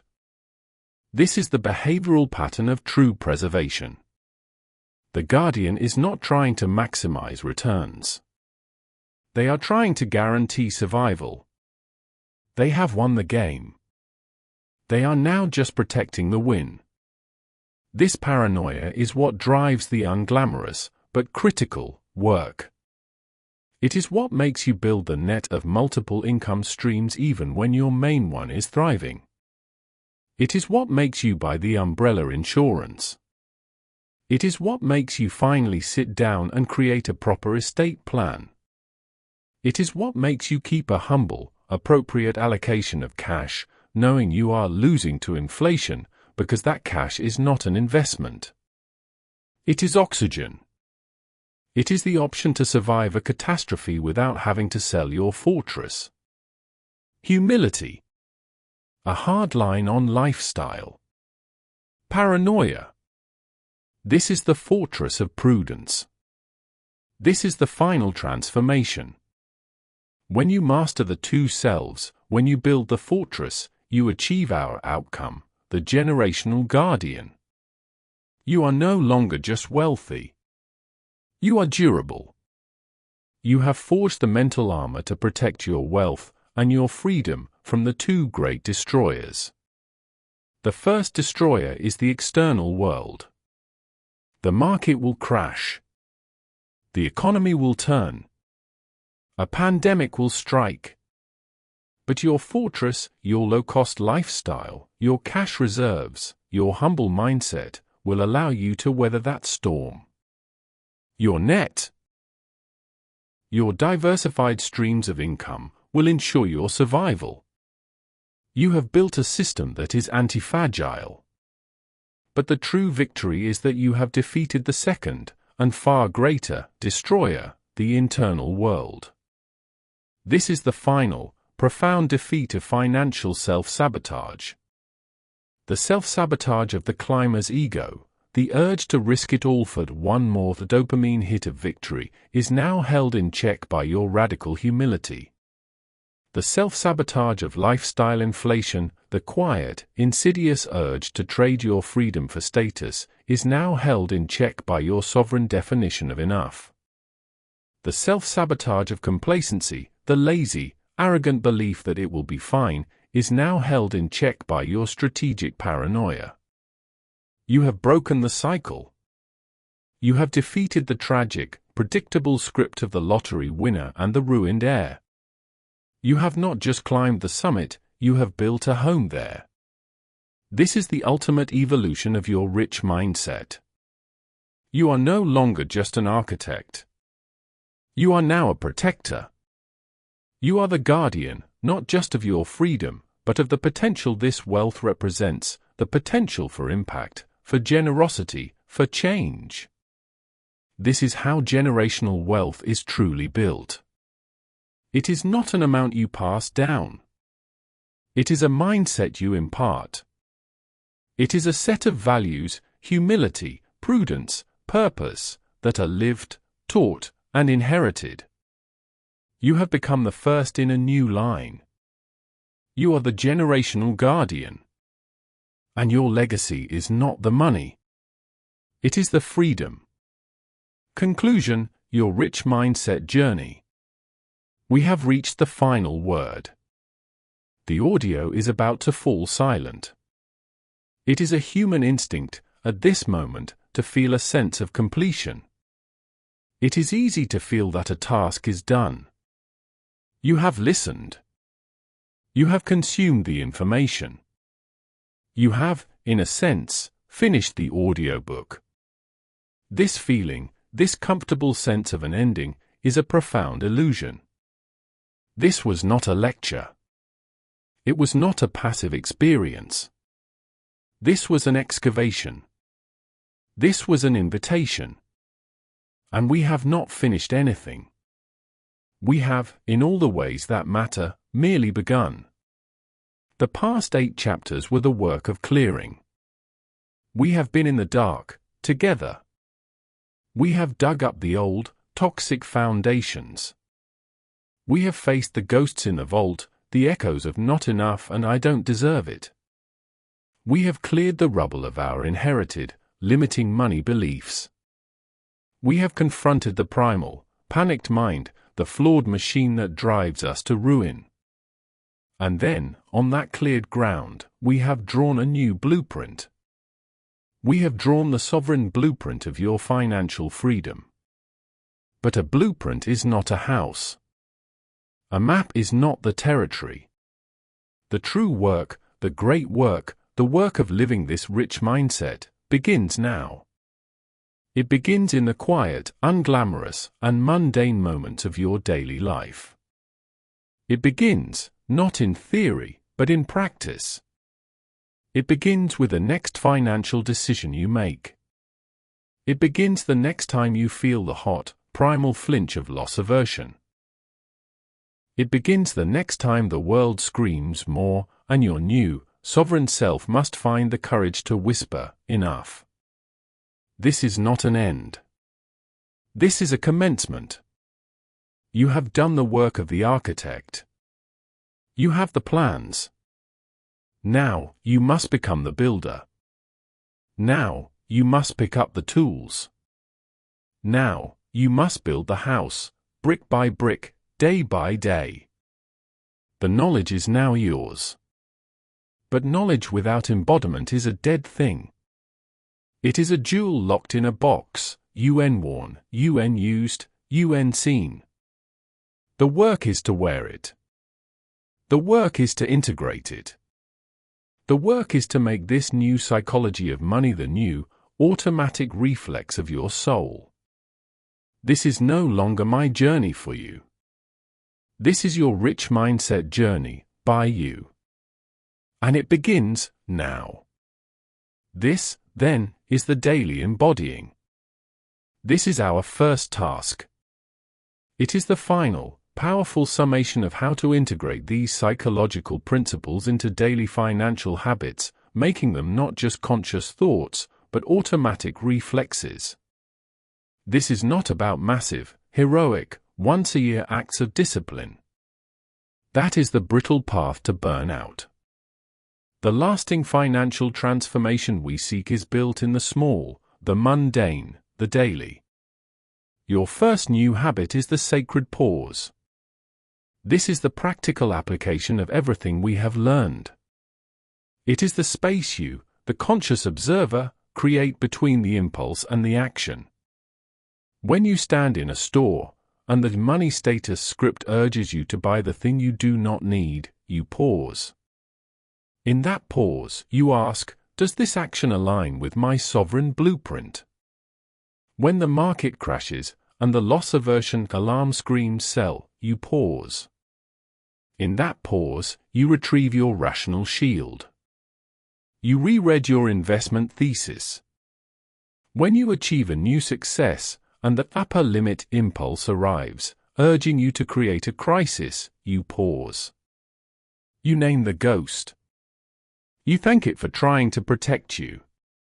And you choose to sit in the new, expansive, and unfamiliar comfort of your abundance. That pause, that single, 2-second act of interruption, that is the new habit. That is the entire work, in a single breath. Your second new habit is the 5-minute alignment. Every morning, before the world attacks your mind with its noise, you will sit for 5 minutes. You will not check your phone. You will not check your email. You will read your why. You will read your sovereign blueprint. You will recommit to your enough number. You will feel the emotions of your financial freedom as if they are already true. This is the emotional rehearsal from Chapter 4. This is the act of setting your compass before you enter the storm. Your third new habit is the daily proof. Your rewired mind needs evidence. You must, every single day, provide one tiny, concrete piece of proof that you are your new self. It is the act of automating $5. That is your proof that you are the multiplier. It is the act of reading one page of a financial book. That is your proof that you are the unshakable investor.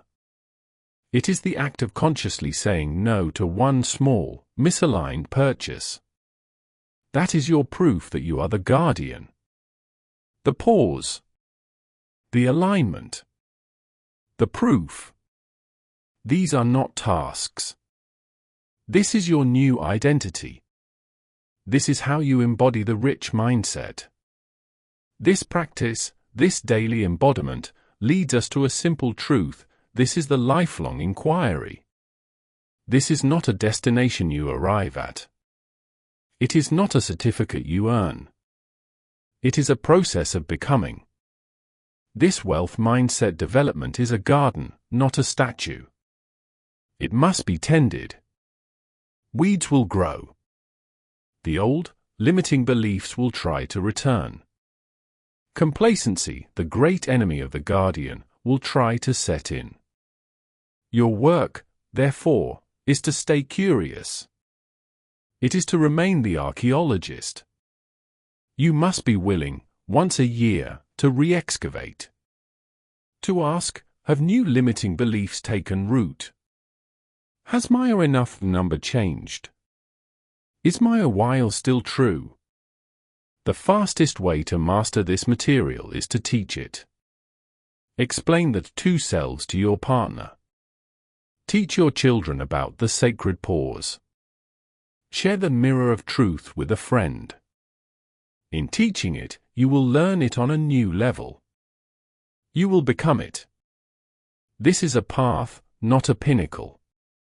This is a lifelong inquiry into the most profound and human of questions: how can I build a life that is truly and sovereignly mine? And so, we have come to the end. But it is, as we have said, the true beginning. Your journey, your real journey, requires a declaration. It requires a seal. This work, while it begins as a deeply personal and internal inquiry, must be declared. It must be brought from the world of thought into the world of action. As your first public charter, as your first action as the new architect of your life, I invite you to do one simple thing. Go to the comment section below and write, I am the architect of my mindset. This is not for me. This is not for the algorithm. This is for you. It is your stake in the ground. It is your vow. It is the first brick you will lay in the new, magnificent house of your life. It is your seal. And as you continue this shared inquiry, as you continue this work, ensure you are subscribed to this channel and that you have activated the notification bell. Our work together, it is far from over.